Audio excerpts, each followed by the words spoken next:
अपने परिवार के शादी करने के दबाव से निपटने के लिए मैंने ऑनलाइन $9.99 देकर एक लड़की को नकली शादी के लिए किराए पर लिया। लेकिन विवाह पंजीकरण कार्यालय में क्लर्क ने मुझे पूरी हेय दृष्टि से देखा। आप पहले से शादीशुदा हैं और दोबारा पंजीकरण कराने आए हैं, क्या आपको नहीं पता कि ये द्विविवाह है? कार्यालय से बाहर निकलने के बाद मैं हाथ में छपा हुआ विवाह प्रमाण पत्र लिए बस शून्य में ताकता रहा। मेरे बगल में खड़ी लड़की ने एक आह भरी, मिस्टर रायन, आप पहले से शादीशुदा हैं तो फिर मुझे किराए पर क्यों लिया? फिर उसने आखिरी बात कही, डिपॉजिट वापस नहीं होगी, और वो भाग गई। मैं वहीं जमा रहा, अभी भी समझ नहीं पा रहा था कि हुआ क्या। मैंने तो कभी किसी लड़की का हाथ तक नहीं थामा, तो मैं शादीशुदा कैसे हो सकता हूँ? मैंने फिर से हाथ में कागज देखा। फोटो में आदमी निश्चित रूप से मैं ही था, और वो औरत, उसका नाम था ओलिविया सुलिवान। वो खूबसूरत थी लेकिन मैं उसे बिल्कुल नहीं जानता था। मैंने फोन निकाला, एक फोटो खींची और एक काले प्रोफाइल आइकन पर भेज दी। पता करो ये कौन है? जवाब तुरंत आया। ठीक है। मैंने अपने सीने में उठती उलझन को दबाया, अपनी पुरानी खटारा स्कूटर पर बैठा और लग्जरी विला इलाके की तरफ चल पड़ा। जैसे ही मैंने गाड़ी पार्क की, नौकरों की फुसफुसाहट सुनाई दी। ये कौन है? कितना हैंडसम है? बकवास मत करो, ये तो वो नाजायज बेटा है जिसे लॉकवुड परिवार मानने से इनकार करता है। इसकी माँ बड़े पेट के साथ दरवाजा खटखटाने आई थी। वो बेशर्म औरत लॉकवुड घर में रहने के बहाने ढूंढती रही, लेकिन इसे अपनी औकात पता है। मिडिल स्कूल में ही घर छोड़ दिया, पता नहीं आज यहाँ क्यों आया। मैंने भौहें चढ़ाई और अनसुना करते हुए सीधे ड्राइंग रूम में घुस गया। मेरी माँ लिंडा, जो दरवाजे पर इंतजार कर रही थी, मुझे झटपट ऊपर खींच ले गई। पहले अपने भाई से मिलो। हाँ, विवाह प्रमाण पत्र मिल गया? मैंने सपाट आवाज में कहा। मिल गया? अच्छा, याद रखो अपनी हैसियत। सिंडी तुम्हारे भाई की मंगेतर है। उस जैसे उच्च वर्गीय परिवार का सपना एक नाजायज बेटा नहीं देख सकता। केवल तुम्हारा भाई उसके लायक है। मेरी आंखों में व्यंग्य की चमक आई। सिंडी ने कॉलेज में 4 साल मेरा पीछा किया था, लेकिन ग्रेजुएशन के दिन वो मेरे भाई फ्रैंक के साथ चली गई। लिंडा ने मुझ पर दबाव डाला कि मैं फौरन किसी से शादी करूं ताकि सिंडी के साथ कोई भी संभावना हमेशा के लिए खत्म हो जाए। बचपन से ही जब भी फ्रैंक और मेरे बीच कोई टकराव होता, वो मुझे बिना शर्त पीछे हटने पर मजबूर करती। मैंने उसे ठंडी नजरों से देखा। साफ बात कर लेते हैं, ये आखिरी बार है। ये तो बस उसका कर्ज चुकाना है जिसने मुझे जन्म दिया। लिंडा ने समझदारी से सिर हिलाया। हम फ्रैंक के कमरे में पहुंचे। उसने मुस्कुराते हुए स्वागत किया। रायन, आज यहाँ कैसे आना हुआ? इससे पहले कि मैं बोल पाता, लिंडा बीच में कूद पड़ी। फ्रैंक, रायन की आज शादी हो गई। फ्रैंक के चेहरे पर हैरानी आई। इतनी जल्दी? वो औरत कौन है? क्या वो सिंडी से बेहतर है? लिंडा ने मुंह बिचकाया। बेहतर कैसे होगी? पूरे हाईचिंग में सिंडी से ऊंचा दर्जा किसी का नहीं। वो कौन सी शरीफ औरत उससे मिलेगी? कोई गली की बदमाश होगी। वो लड़की को यहाँ लाने की हिम्मत भी नहीं हुई। डर था कि उसकी घटिया शक्ल तुम्हारी आंखों को बुरी लगेगी। फ्रैंक की आवाज में हल्की जलन थी। ऐसा कैसे हो सकता है? रायन इतना हैंडसम है, वरना सिंडी 4 साल उसके पीछे क्यों भागी? हैंडसम होने से क्या होता है? उसकी हैसियत के साथ कोई नोबड़ी ही उससे शादी करेगी। सिंडी ने तो बस उसे खिलौना समझा, खेलने के लिए। केवल तुम्हारा रुतबा सिंडी के लायक है। फोटो में वो औरत किसी गली की बदमाश जैसी बिल्कुल नहीं लगी थी, लेकिन मैंने बहस करना जरूरी नहीं समझा। उसी वक्त फ्रैंक ने घड़ी पहन ली और चमड़े के जूते पहनने लगा, लेकिन शर्ट इतनी टाइट थी कि झुक नहीं पा रहा था। उसने हल्की सी मुस्कान के साथ मेरी तरफ देखा। लिंडा ने तुरंत मुझे धक्का दिया। नालायक, अभी भी इतने बेसमझ हो? तुम्हारे भाई झुक नहीं सकते, जल्दी से जूते पहनाओ उन्हें। मेरा चेहरा सख्त हो गया। खुद पहना दो। रायन, ये क्या तेवर है? लगता है शादी हो गई तो पर निकल आए। अभी भी लॉकवुड परिवार पर निर्भर हो तुम। अगर अभी भाई से अच्छे से नहीं रहे तो एक दिन तुम और तुम्हारी बीवी दोनों उनके सामने हाथ फैलाओगे। और वैसे भी लॉकवुड परिवार ने तुम्हें पाला पोसा है, तुम्हें उनकी सेवा करनी चाहिए। इससे पहले कि मैं जवाब देता, मेरे पिता रिचर्ड अचानक दरवाजे पर प्रकट हुए। एक जरूरी मेहमान आने वाला है, किसी भी वक्त। यहाँ क्या झगड़ा हो रहा है? लिंडा फौरन रोते हुए शिकायत करने लगी। ये नाशुक्रा है, आज इसे शादी का प्रमाण पत्र मिला और अब मुझे माँ मानना बंद कर दी। रिचर्ड ने मुझे देखा। तुम्हारी शादी हो गई? परिवार से किसी को ढूंढवाते? प्रमाण पत्र है, दिखाओ। इस अजनबी से पिता की अचानक दिखाई पर वह देख मैं एक पल रुका, फिर बैग से निकाला। अगले ही पल लिंडा ने झपट कर छीन लिया। देखें तो तुम्हारी गंवार बीवी का नाम क्या है? इतने में फ्रैंक ने उत्सुकता से पूछा। पापा, कौन आ रहा है? आप इतने घबराए हुए क्यों हैं? रिचर्ड ने उस इंसान के बारे में सोचा और उनका चेहरा खिल उठा, मानो घर पर बड़ा सम्मान बरस रहा। उत्साह से उन्होंने एक नाम लिया, ओलिविया। ये नाम सुनते ही मैं एकदम जम गया। हमारे उलझे हुए चेहरे देखकर रिचर्ड गर्व से बोले, तुम नहीं जानते, ये स्वाभाविक, वो बहुत रहस्यमयी है। मैंने भी कभी उन्हें नहीं देखा। वो सिंडी की मौसी है। सिर्फ 28 साल की उम्र में सुलिवान परिवार की असली मुखिया बन चुकी। लिंडा की सांस अटकी। तो क्या वो सिंडी से भी बेहतर रिश्ता नहीं है? सुलिवान परिवार की असली मुखिया मुख्य शाखा की बड़ी पोती से तो ऊंची है। रिचर्ड ने झुझलाते हुए कहा। क्या बकवास कर रही हो? मिस सुलिवान की शादी हो चुकी है। मैंने आंखें सिकोड़ी। शादी हो चुकी है? अगर प्रमाण पत्र पर वाकई वही है तो लगता है ओलिविया को सब पता है। लिंडा थोड़ी निराश हुई। उनके पति कौन है? फ्रैंक से भी ज्यादा भाग्यशाली? रिचर्ड सोचते हुए बोले, पता नहीं, कहते हैं ना वो ना उनके पति सामाजिक कार्यक्रमों में आते हैं, लेकिन आज वो खुद क्यों आ रही है? लिंडा ने दृढ़ता से कहा। जाहिर है फ्रैंक इतने असाधारण हैं कि सुलिवान परिवार का ध्यान खिंच गया। ये कहते हुए उसने बिना पढ़ा हुआ प्रिंट आउट मेरे हाथ में वापस ठेल दिया। फ्रैंक का हाथ थामा और उत्साहित व्यंग्य से हंसी। देखो, ये तो फ्रैंक की असली माँ से भी ज्यादा उनमें लगी हुई है। तभी बटलर ऊपर आया और बोला कि सुलिवान परिवार बस आने ही वाला है। ये सुनते ही रिचर्ड तेजी से से नीचे चले गए। जाते जाते उन्होंने मुझसे लापरवाही से कहा, काफी समय से घर नहीं आए, रुको एक जाम पियो जश्न में। मैंने हाँ में सिर हिलाया। मैं भी रुकना चाहता था, ये देखने के लिए कि ओलिविया असल में कौन है। कमरे में वापस आकर लिंडा ने फ्रैंक को देखा, जो एक कुलीन परिवार में ब्याहने वाला था। लिंडा की आंखों में अदम्य खुशी थी। 20 से भी अधिक साल पहले अगर सोफिया न आई होती तो रिचर्ड से शादी करने वाली वो खुद होती, इसीलिए वो सोफिया से नफरत करती थी। बदले की भावना में जब उसने देखा कि सोफिया ने उसी दिन बच्चे को जन्म दिया जिस दिन उसने अस्पताल में दोनों बच्चों को बदल दिया। अब उसका अपना सगा बेटा फ्रैंक लॉकवुड परिवार का युवा मालिक बन चुका था और मैं असली बेटा तिरस्कृत नाजायज बच्चा बन गया। नीचे आकर मैं सीढ़ियों के पास अंधेरे कोने में टिक कर खड़ा हो गया, दरवाजे की तरफ नजरें जमाए, चुपचाप सुलिवान परिवार के आने का इंतजार करने लगा। कुछ देर बाद श्रीमती लॉकवुड सोफिया एक नौकर के सहारे नीचे उतरी। उन्होंने बैंगनी रंग का चियोंगसैम पहना था। दुबली पतली काया पर एक विद्वतापूर्ण शालीनता उनसे झलकती थी। युवा नौकर ने धीरे से कहा, मैडम तबीयत ठीक नहीं है, शायद नीचे न आए। सोफिया ने खांसते हुए सिर हिलाया, नहीं, फ्रैंक के लिए ये इतना जरूरी दिन है, मैं चूक नहीं सकती। मैं उनकी पीठ देखता रहा। मेरी आंखों में एक बच्चे से श्रद्धा और आदर भरा था, लगभग हास्यास्पद। लॉकवुड परिवार में वो मेरी एकमात्र ऊष्मा थी। बचपन में लिंडा अक्सर मुझे खाना नहीं देती। एक बार सोफिया ने ये देख लिया और उसके बाद से वो नियमित रूप से बगीचे में मेरे लिए खाना रखने लगी। ये सिलसिला 12 साल तक चला। अगर सोफिया की ये दयालुता न होती तो शायद मैं बहुत पहले खुद को छोड़ चुका होता। सोफिया को दूर जाते देखते हुए उनकी खांसी की आवाज बीच बीच में वापस आती रही। मेरे माथे पर चिंता की लकीरें उभर आई। तभी दरवाजे पर हलचल हुई। सुलिवान परिवार आ गया। रिचर्ड और सोफिया ने दरवाजे पर उनका स्वागत। थोड़ी औपचारिक बातचीत के बाद वे एक तरफ हो गए। लोगों का एक भव्य काफिला अंदर आया। मैंने फौरन ओलिविया को पहचान लिया। फोटो से भी ज्यादा खूबसूरत। उनका भाव ठंडा और पैना था। मेरी नजर महसूस होते ही उन्होंने अचानक मेरी तरफ देखा। उस तेज नजर से मेरा दिल एक पल के लिए रुक सा गया। मैं उनकी आंखों में और गहरे उतरना चाहता था, लेकिन ओलिविया ने नजर फेर ली और कहीं और देखने लगी। मैं उलझन में रह गया, क्या वो मुझे पहचानती है या नहीं। रिचर्ड ने चापलूसी भरी मुस्कान के साथ कहा, मिस सुलिवान, आपके पति कहाँ हैं? आपके साथ नहीं है? ये सुनते ही मुझे लगा ओलिविया ने एक बार फिर मेरी तरफ देखा। वो व्यस्त है, बस इतना कहा और भीड़ उन्हें स्वागत कक्ष की तरफ ले गई। सिंडी, जो 4 साल मेरे पीछे भागी थी, पीछे पीछे चली। औपचारिक पोशाक में वो कॉलेज के दिनों से ज्यादा परिपक्व और संयत लग रही थी। उसने मुझे नहीं देखा, बस फ्रैंक से बेमन से बात करती रही। मैं चुपचाप एक तरफ खड़ा था। तभी लिंडा ने मेरी बांह पकड़ ली। धीमी आवाज में डांटते हुए बोली, रायन, तुम अभी भी यहाँ क्यों हो? मत बताना कि अभी भी सिंडी को नहीं भूले। सुन लो, अब वो तुम्हारी भाभी है। मैंने व्यंग्य भरी मुस्कान के साथ झटक दी। चिंता मत करो, मुझे किसी की दूसरी पसंद बनने में कोई दिलचस्पी नहीं। मिस्टर लॉकवुड ने मुझे जश्न में एक जाम पीने को कहा है। जब से होश संभाला है मैंने रिचर्ड को हमेशा मिस्टर लॉकवुड ही कहा है। लिंडा ने गुस्से में दांत पीसे। वो तो बस शिष्टाचार था, तुमने सच में मान लिया। लगता है सच में अपनी औकात नहीं पता। आज जैसे मौके पर मैं खुद अंदर नहीं जाती ताकि लॉकवुड परिवार की नाक न कटे। तुम एक नाजायज बेटे उस दस्तरख्वान पर बैठने के काबिल हो। अभी यहाँ से निकलो। मैं अधीरता से भौहें चढ़ाने ही वाला था कि मेरी नजर पड़ी। ओलिविया बालकनी की तरफ जा रही थी फोन पर बात करने। मैंने लिंडा को नजरअंदाज किया और पीछे चल पड़ा। जैसे ही मैं पास पहुंचा ओलिविया ने फोन काट दिया। फिर उन्होंने बर्फीली नजरों से मेरी तरफ देखा। मेरे कदम थोड़े लड़खड़ाए। उनकी खतरनाक नजर का सामना करते हुए मैंने होठों पर मुस्कान लाई और एक आजमाइशी अभिवादन किया। जानू, ओलिविया की आंखें ठंडी रही। मैं सीधे उनकी आंखों में देखता रहा, प्रतिक्रिया का इंतजार करते हुए। लेकिन वो शब्द सुनकर उनकी नजर और भी ठंडी और शत्रुतापूर्ण हो गई। कोई भाव नहीं, कोई हलचल नहीं। फिर वो मुड़कर चलने लगी। मैं जल्दी से आगे बढ़कर उनके रास्ते में खड़ा हो गया। आप मुझे नहीं पहचानती? ओलिविया ने मुझे ऊपर से नीचे देखा। हटिए, क्या मुझे आपको जानना चाहिए? महोदय, मैं विवाहित हूँ, कृपया थोड़ा सम्मान दिखाइए। मैं थोड़ा हक्का बक्का हो गया। वो साफ तौर पर मुझे नहीं जानती, फिर भी कह रही हैं कि शादीशुदा। क्या रजिस्ट्री कार्यालय ने कोई गलती की? माफ कीजिए, आपके पति कौन है? तुमसे मतलब नहीं। 4 और बर्फीले शब्द। मैंने विवाह प्रमाण पत्र की कॉपी निकालकर उनकी तरफ बढ़ाई। मिस सुलिवान, इस पर जो महिला है वो आप ही है ना? ओलिविया की नजर पुरुष के नाम पर पड़ी। उन्होंने व्यंग्य से मुंह बिचकाया। मिस्टर रायन, असली प्रमाण पत्र कोई महंगी चीज नहीं है। अगर नकली बनवाना ही था तो कम से कम पेशेवर तरीके से बनवाते। इतना कहकर वो लिविंग रूम में वापस नहीं गई, बल्कि छोटे बगीचे से होते हुए तेजी से पार्किंग की तरफ चल पड़ी। मैं पीछे भागा, सफाई देने की कोशिश की, लेकिन 2 बॉडीगार्ड्स ने रास्ता रोक लिया। मैं उनकी जाती हुई पीठ पर चिल्लाया, मिस सुलिवान, ये प्रमाण पत्र असली है। अगर यकीन न हो तो रजिस्ट्री कार्यालय में जाकर देख सकती है। ओलिविया गाड़ी में बैठी और चली गई। उनका पर्सनल असिस्टेंट पीछे रह गया। मैं लिविंग रूम में लौटा तो सीधे फ्रैंक से सामना हो गया, जिसने मुझे ओलिविया को परेशान करते देख लिया था। उसकी आंखें चमकी। रिचर्ड चिंता से भरे बोले, मिस सुलिवान अचानक क्यों चली गयी? क्या हमारी आव भगत में कोई कमी रह गई? फ्रैंक ने मुट्ठियां भींची। आवाज में झिझक थी। मैंने देखा रायन मिस सुलिवान को परेशान कर रहे थे। वो नाराज होकर चली गयी और संदेश छोड़ा कि आप अपने परिवार को संभालें। रायन के इस व्यवहार से सुलिवान परिवार सोचेगा कि हमें कोई तमीज नहीं। रिचर्ड का चेहरा फौरन काला पड़ गया। इधर मैं अपनी स्कूटर पर ओलिविया को ढूंढता रहा, लेकिन उनका कहीं अता पता नहीं था। निराश ही था कि अचानक फोन बजा। मैंने उठाया। एक महिला की आवाज आई, बॉस, ओलिविया की जानकारी मिल गई। ओलिविया सुलिवान परिवार के मुखिया की दूसरी बेटी है। अफवाह है कि वो बेहद ठंडी और निर्दयी हैं, इसीलिए बचपन में उन्हें विदेश भेज दिया गया था। सबको लग रहा था कि परिवार की बागडोर बड़े बेटे को यानी सिंडी के पिता को मिलेगी, लेकिन किसी को नहीं पता था कि ओलिविया पिछले हफ्ते अचानक वापस आ जाएंगी। न जाने उन्होंने कौन से कठोर हथकंडे अपनाए, लेकिन सुलिवान परिवार के मुखिया को पद से हटवा दिया और सीधे सुलिवान ग्रुप की बागडोर संभाल ली। मैंने माथे पर बल डाले, उनकी संपर्क जानकारी और शेड्यूल निकालो, बाद में मैं खुद जाकर मिलूंगा। फोन रखकर मैंने कनपटी मली। ये मामला उलझता जा रहा है। ओलिविया की हैसियत को देखते हुए उनसे मिलना आसान नहीं होगा, और आज मैंने भी बेवकूफी की, जानू कहकर उन्हें डरा दिया। मैंने एक आह भरी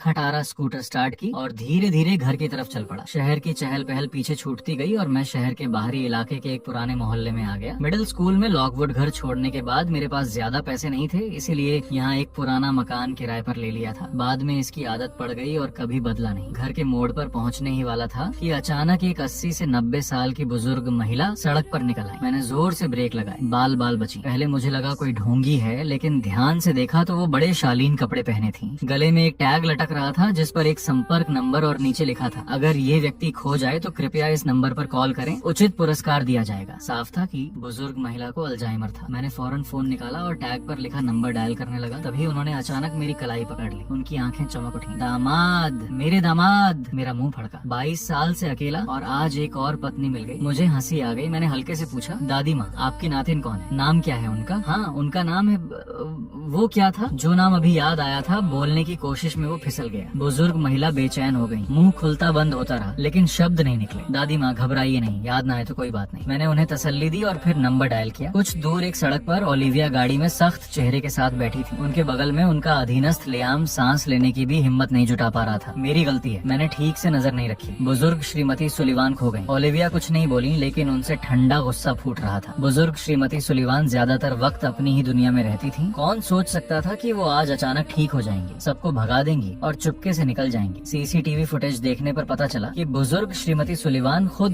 बस लेकर उपनगर आ गई थी। इस इलाके की कई गलियों में कैमरे नहीं लगे थे, इसलिए व्यापक तलाशी ही एकमात्र रास्ता था। तभी ओलिविया का फोन बजा। उन्होंने फौरन उठाया। दूसरी तरफ से मेरी शांत आवाज आई, हेलो, आपके घर की बुजुर्ग महिला अभी मेरे पास है। ये सुनते ही गाड़ी में पल भर के लिए सन्नाटा छा गया। सब हरकत में आ गए। किसी ने पुलिस को फोन करने की तैयारी की। लियाम कॉल सिग्नल ट्रेस करने लगा। ओलिविया की आंखें तेज हो गईं, आवाज बर्फ की तरह ठंडी। कितने पैसे चाहिए? मजाक था, मैंने कहा। बस इतना बताना था कि बुजुर्गों का ख्याल रखा करें। फिर मैंने पता बताया और फोन काट दिया। 5 मिनट बाद वो उस जगह पहुंचे, लेकिन मैं जा चुका था। वहाँ बस एक पुलिस अधिकारी बुजुर्ग महिला के साथ खड़ा था। ओलिविया ने पूछा, आप यहाँ कैसे पहुँची? बुजुर्ग श्रीमती सुलिवान ने रहस्यमयी अंदाज में कहा, अपने दामाद को ढूंढने आई थी, वो पास में ही रहते हैं। ओलिविया रुकी। दादी माँ, कोई दामाद नहीं है। असंभव, मैंने उन्हें देखा। उस निर्दयी लड़के ने मुझे पुलिस को सौंपा और चला गया। अच्छा, जरा फोन देना। ओलिविया ने फोन दिया। बुजुर्ग महिला ने हाल की कॉल से वो नंबर ढूंढा और अपनी छोटी डायरी में लिख लिया। खुशी से बोली, अब मेरे पास मेरे दामाद का नंबर है। अगली सुबह मुझे मेरे विश्वविद्यालय के सलाहकार प्रोफेसर वॉकर का फोन आया। उनके दफ्तर में गुस्सा तो देखा, फ्रैंक और लिंडा भी मौजूद थे। फ्रैंक और मैं दोनों हाईचेंग विश्वविद्यालय में पढ़ते हैं। वो खुद को होनहार छात्र समझता है, इसलिए उसे पीछे छोड़ने से बचने के लिए मैंने जानबूझकर सबसे अनजान विषय चुना था, ऊर्जा और शक्ति अभियांत्रिकी। लेकिन मुझे क्या पता था कि 2 साल पहले नई ऊर्जा अचानक लोकप्रिय हो जाएगी और फ्रैंक ट्रांसफर लेकर फिर मेरा सहपाठी बन जाएगा। फ्रैंक का यहाँ होना समझ में आता था, लेकिन लिंडा क्यों? यही सोच रहा था कि प्रोफेसर वॉकर गंभीर चेहरे से बोले, रायन, तुम्हारी स्नातक विद्यालय की अनुशंसा रद्द कर दी गई है। तुम्हारी माँ ने कहा कि तुम्हारा चरित्र और पृष्ठभूमि इसके योग्य नहीं है। क्या तुम्हारे और तुम्हारी माँ के बीच कोई गलतफहमी है? जल्दी से माफी मांगो। तुम्हारा भविष्य उज्जवल है, एक पल की जिद में बर्बाद मत करो। फ्रैंक ने आह भरी। प्रोफेसर वॉकर, रायन की माँ उसकी भलाई के लिए कर रही है। फिर मेरी तरफ मुड़कर बोला, तुमने मिस सुलिवान को नाराज किया। उन्होंने ऐलान किया है कि तुम्हें हाईचेंग से गायब करवा देंगे। एक पल लगा समझने में कि मिस सुलिवान से मतलब ओलिविया है, लेकिन मैंने उनसे बस कुछ शब्द ही कहे थे और कल जाते वक्त वो नाराज भी नहीं लगी थी। दूसरी तरफ फ्रैंक झूठ बोलने का आदी है। सोच ही रहा था कि फ्रैंक मेरे पास आया। रायन, पापा ने तुम्हारे लिए विदेश का टिकट खरीदा है। चाहते हैं कि कुछ समय के लिए बाहर रहो, वरना लॉकवुड परिवार भी तुम्हें बचा नहीं पाएगा। मेरी आंखों में व्यंग्य चमका। ये बस डर है कि मैं लॉकवुड परिवार को नीचा दिखाऊंगा। जब मैंने मानने से इनकार किया, फ्रैंक ने एक बैंक कार्ड निकाला। विदेश में गुजारे की चिंता है, इस पर 50,000 युआन है मेरी तरफ से निजी तौर पर। अभी के लिए काम आएंगे, बाद में जरूरत पड़े तो मेरे अलाउंस से और दे दूंगा। लॉकवुड परिवार के युवा मालिक के पास सिर्फ 50,000 युआन। मुझे हंसी आ गई। तभी लिंडा ने झपट कर कार्ड छीन लिया। फ्रैंक, ये क्या कर रहे हो? इसके लिए प्लेन टिकट खरीदना भी बहुत एहसान है। फिर मुझे घूरते हुए हुक्म दिया, सामान बांधो और फौरन देश छोड़ो। मैंने पहले ही तुम्हारे स्कूल से नाम कटवा दिया है। मैंने उसे ठंडी नजरों से देखा। तुम्हें मेरे फैसले लेने का क्या हक है? क्योंकि मैं तुम्हारी माँ हूँ और वैसे भी तुम्हारे ग्रेड से तुम शायद ग्रेजुएट भी नहीं हो पाओ। पाओगे। विदेश जाकर काम करो और जल्दी पैसे कमाओ। प्रोफेसर वॉकर से रहा न गया। रायन की माँ, आपने गलतफहमी की है। रायन ने स्कूल में जो इससे पहले कि वो पूरा बोल पाते लिंडा ने बीच में काट दिया। प्रोफेसर, आपको उसकी तरफदारी करने की जरूरत नहीं। क्या मैं नहीं जानती वो कैसा है? वो सिर्फ इसलिए स्नातक पढ़ना चाहता है क्योंकि फ्रैंक पढ़ रहा है। जरा आईने में देखे खुद को, उसकी औकात क्या है? फ्रैंक से तुलना करने का क्या हक है उसे? प्रोफेसर वॉकर का गला अटक गया। उन्होंने हैरानी से फ्रैंक की तरफ देखा। मुझे याद है तुम्हें स्नातक की अनुशंसा नहीं मिली थी और तुमने प्रवेश परीक्षा भी नहीं दी। फ्रैंक ने विनम्र मुस्कान बनाई। मैंने विशेष प्रवेश का रास्ता अपनाया। जब प्रोफेसर ने विस्तार से पूछा तो उसने नकली संकोच से कहा, दरअसल डॉक्टर रे की वजह से उनका हाइड्रोजन आधारित स्वच्छ ईंधन पर शोध सफल रहा, पेटेंट मिला और उन्हें डॉक्टरेट की उपाधि भी। मेरे मन में उलझन उठी। डॉक्टर रे, मैं फ्रैंक को विशेष प्रवेश कब से दे रहा हूँ? सोफिया की दयालुता चुकाने के लिए मैं इन सालों में डॉक्टर रे के नाम से लॉकवुड कॉर्पोरेशन को तकनीकी सहायता देता आया था और एक प्रायोजित छात्र की काल्पनिक पहचान बना रखी थी। इधर फ्रैंक झूठ बुनता रहा। मेरी माँ ने कभी डॉक्टर रे की पढ़ाई में मदद की थी। पढ़ाई पूरी होने के बाद वो हमारे पास आए और कहा कि माँ उनकी जीवन दाता है। इन सालों में वो हमारी पारिवारिक कंपनी को तकनीकी सहायता देते रहे, वो मना नहीं करेंगे। प्रोफेसर वॉकर ने यकीन कर लिया और पूछा कि डॉक्टर रे कहाँ हैं? डीन उन्हें हमारे विश्वविद्यालय में पढ़ाने के लिए आमंत्रित करेंगे। प्रोफेसर वॉकर प्रसन्न हो गए और मुझसे बोले, रायन, तुम्हारी शोध दिशा डॉक्टर रे से मेल खाती है। जब वो आए तो मैं तुम्हारा परिचय करवाऊंगा। अगर डॉक्टर रे तुम्हारी सिफारिश करें तो शायद तुम्हारी स्नातक अनुशंसा फिर से मिल सके। फ्रैंक ने चिंतित भाव बनाया। प्रोफेसर वॉकर, क्या ये काम करेगा? सुलिवान परिवार हाईचेंग का सबसे अमीर परिवार है। हर साल हमारे स्कूल को काफी शोध निधि देते हैं। डॉक्टर रे की मांग बहुत है। अगर डॉक्टर रे बीच में आए तो स्कूल जरूर उनकी सुनेगा। फिर उसने आह भरी, लेकिन डॉक्टर रे सिर्फ माँ के लिए एहसान करते हैं, मेरे लिए कहें तो पूरे दिल से मदद करें। लेकिन रायन तो पापा का नाजायज बेटा है, माँ के विरुद्ध खड़ा रहता है। रायन, चाहो तो मैं डॉक्टर रे से तुम्हारे लिए बात कर सकता हूँ। मैंने ठंडी मुस्कान के साथ मना कर दिया। फ्रैंक इस वक्त एक दयनीय जोकर से ज्यादा कुछ नहीं लग रहा। मैंने प्रोफेसर वॉकर से कहा, प्रोफेसर, मैं वैसे भी कभी स्नातक करना नहीं चाहता था। लिंडा ने मुंह बिचकाया। कोशिश भी मत करना। मिस सुलिवान को नाराज करने के बाद हाईचेंग में नौकरी मिलेगी। ये सपना देखना भी छोड़ दो। मुझे नहीं लगता कि कोई एक हाथ से पूरे हाईचेंग पर राज कर सकता है। और अगर सच में नौकरी न मिले तो मेरे पास आकर मेरा टीचिंग असिस्टेंट बन जाना। प्रोफेसर वॉकर ने झुंझलाते हुए ये कहा, फिर धीरे से मेरी तरफ मुड़े। मेरा दिल गर्म हो गया। प्रोफेसर, मिस सुलिवान और मेरे बीच बस एक छोटी सी गलतफहमी है। एक बार सुलझ जाए तो सब ठीक हो जाएगा, चिंता मत कीजिए। ये देखकर फ्रैंक ने मुट्ठी भींची। तंज भरे स्वर में बोला, रायन, क्या तुम सच में मिस सुलिवान को परेशान करते रहोगे? वो शादीशुदा है, ये बहुत अनुचित है। लिंडा का गुस्सा भड़क उठा और उसने अचानक मेरे मुंह पर थप्पड़ जड़ दिया। मैंने अविश्वास से उसे देखा, प्रोफेसर वॉकर के सामने, और एक पल भी पछतावा नहीं। लिंडा ने मेरी नाक की तरफ उंगली उठाई और बरसी, कुछ साल हो गए और लगता है घर के नियम भूल गए। अभी अपने भाई से माफी मांगो और वादा करो कि कभी सुलिवान परिवार के पास नहीं जाओगे। मेरी आंखों की गर्माहट धीरे धीरे जाती रही। पीछे बची तो बस ठंडक। उस दिन की बात, ये आखिरी बार है, उसके लिए कोई मायने नहीं रखती। क्या वो अभी भी मुझे वही दब्बू अनजान लड़का समझती है जो फ्रैंक की पूजा करता था? अगर समझाने से काम नहीं चलता तो अब मैं भी नहीं रुकूंगा। फ्रैंक एक तरफ खड़ा मन ही मन खुश हो रहा था। बचपन में रायन मेरे सामने झुका रहता था, कभी जुबान नहीं खोली, कभी पलटकर नहीं मारा। घर से निकलने के बाद जब विश्वविद्यालय में फिर मिला तो वो उतना ही गरीब और बदहाल था, फिर भी मेरे सामने सीधा खड़ा होने की हिम्मत करता था। कुछ साल बिना कुछ मार पीट के बिना, और वो अपनी औकात भूल गया। आज लिंडा उसे सही जगह दिखा देगी। फ्रैंक यही सोच रहा था कि मैं धीरे धीरे उसके पास चला गया। वो होंठ टेढ़े करने लगा। सोचा शायद मैं माफी मांगने आया हूँ। तभी मैंने अचानक नजर उठाई और उसके मुंह पर जोरदार मुक्का मारा। फ्रैंक का सिर एक पल के लिए चकरा गया। लिंडा दौड़ती हुई आई, चीखते हुए, रायन, तुमने उसे मारने की हिम्मत कैसे की? मैंने तेजी से उसकी तरफ मुड़कर देखा। मेरी नजर में हत्यारे का इरादा था। लिंडा अपनी जगह जम गई। मेरे भाव देखकर कांपती बोली, क्या करने वाले हो? ना शुक्रे, मैं तुम्हारी माँ हूँ, क्या मुझे मारोगे? मेरी आवाज बर्फ की तरह ठंडी हो गई। एक एक शब्द धीमा और स्पष्ट। तुम अच्छी माँ नहीं थी तो मुझे नाफरमान बेटा बोलने का हक नहीं। मेरी जिंदगी में दखल देना बंद करो। अगर आगे मेरे साथ कुछ भी किया तो फ्रैंक पर 2 गुना लौटाऊंगा। मैंने नजर फेरी और प्रोफेसर वॉकर को गहरा सिर झुकाया। इन 4 सालों में मेरा ख्याल रखने के लिए शुक्रिया। मामला सुलझते ही वापस आऊंगा, ये कहकर बिना एक पल रुके मुड़ा और चला गया। कमरे से मेरा साया ओझल होने के बाद लिंडा धीरे धीरे होश में आई। स्कूल के गेट से बाहर निकला ही था कि जेनी का फोन आया। बॉस, पता चल गया? मैं समझ गई ओलिविया सबको शादीशुदा क्यों बताती है, लेकिन आपको नहीं पहचानती। सुलिवान परिवार बाहर से बड़ा चमकदार दिखा, लेकिन इन कुछ सालों में अंदर से बेहद क्रूर आंतरिक संघर्ष हुआ। सुलिवान परिवार के मुखिया बड़े बेटे के परिवार को तरजीह देते हैं और परिवार की बागडोर मुख्य शाखा को सौंपना चाहते हैं। ओलिविया सबसे छोटी बेटी है, हमेशा दबाई जाती रही। कुछ साल पहले मुखिया ने ओलिविया के लिए कुछ अविश्वसनीय रिश्ते चुने और शादी तय करने की कोशिश की। उस वक्त बड़ा हंगामा हुआ, तब तक जब तक ओलिविया ने ऐलान नहीं किया कि उन्होंने पहले से ही एक साधारण परिवार के लड़के से विवाह पंजीकरण करवा लिया है। तब जाकर मामला शांत हुआ। और इस पति के बारे में बात करें तो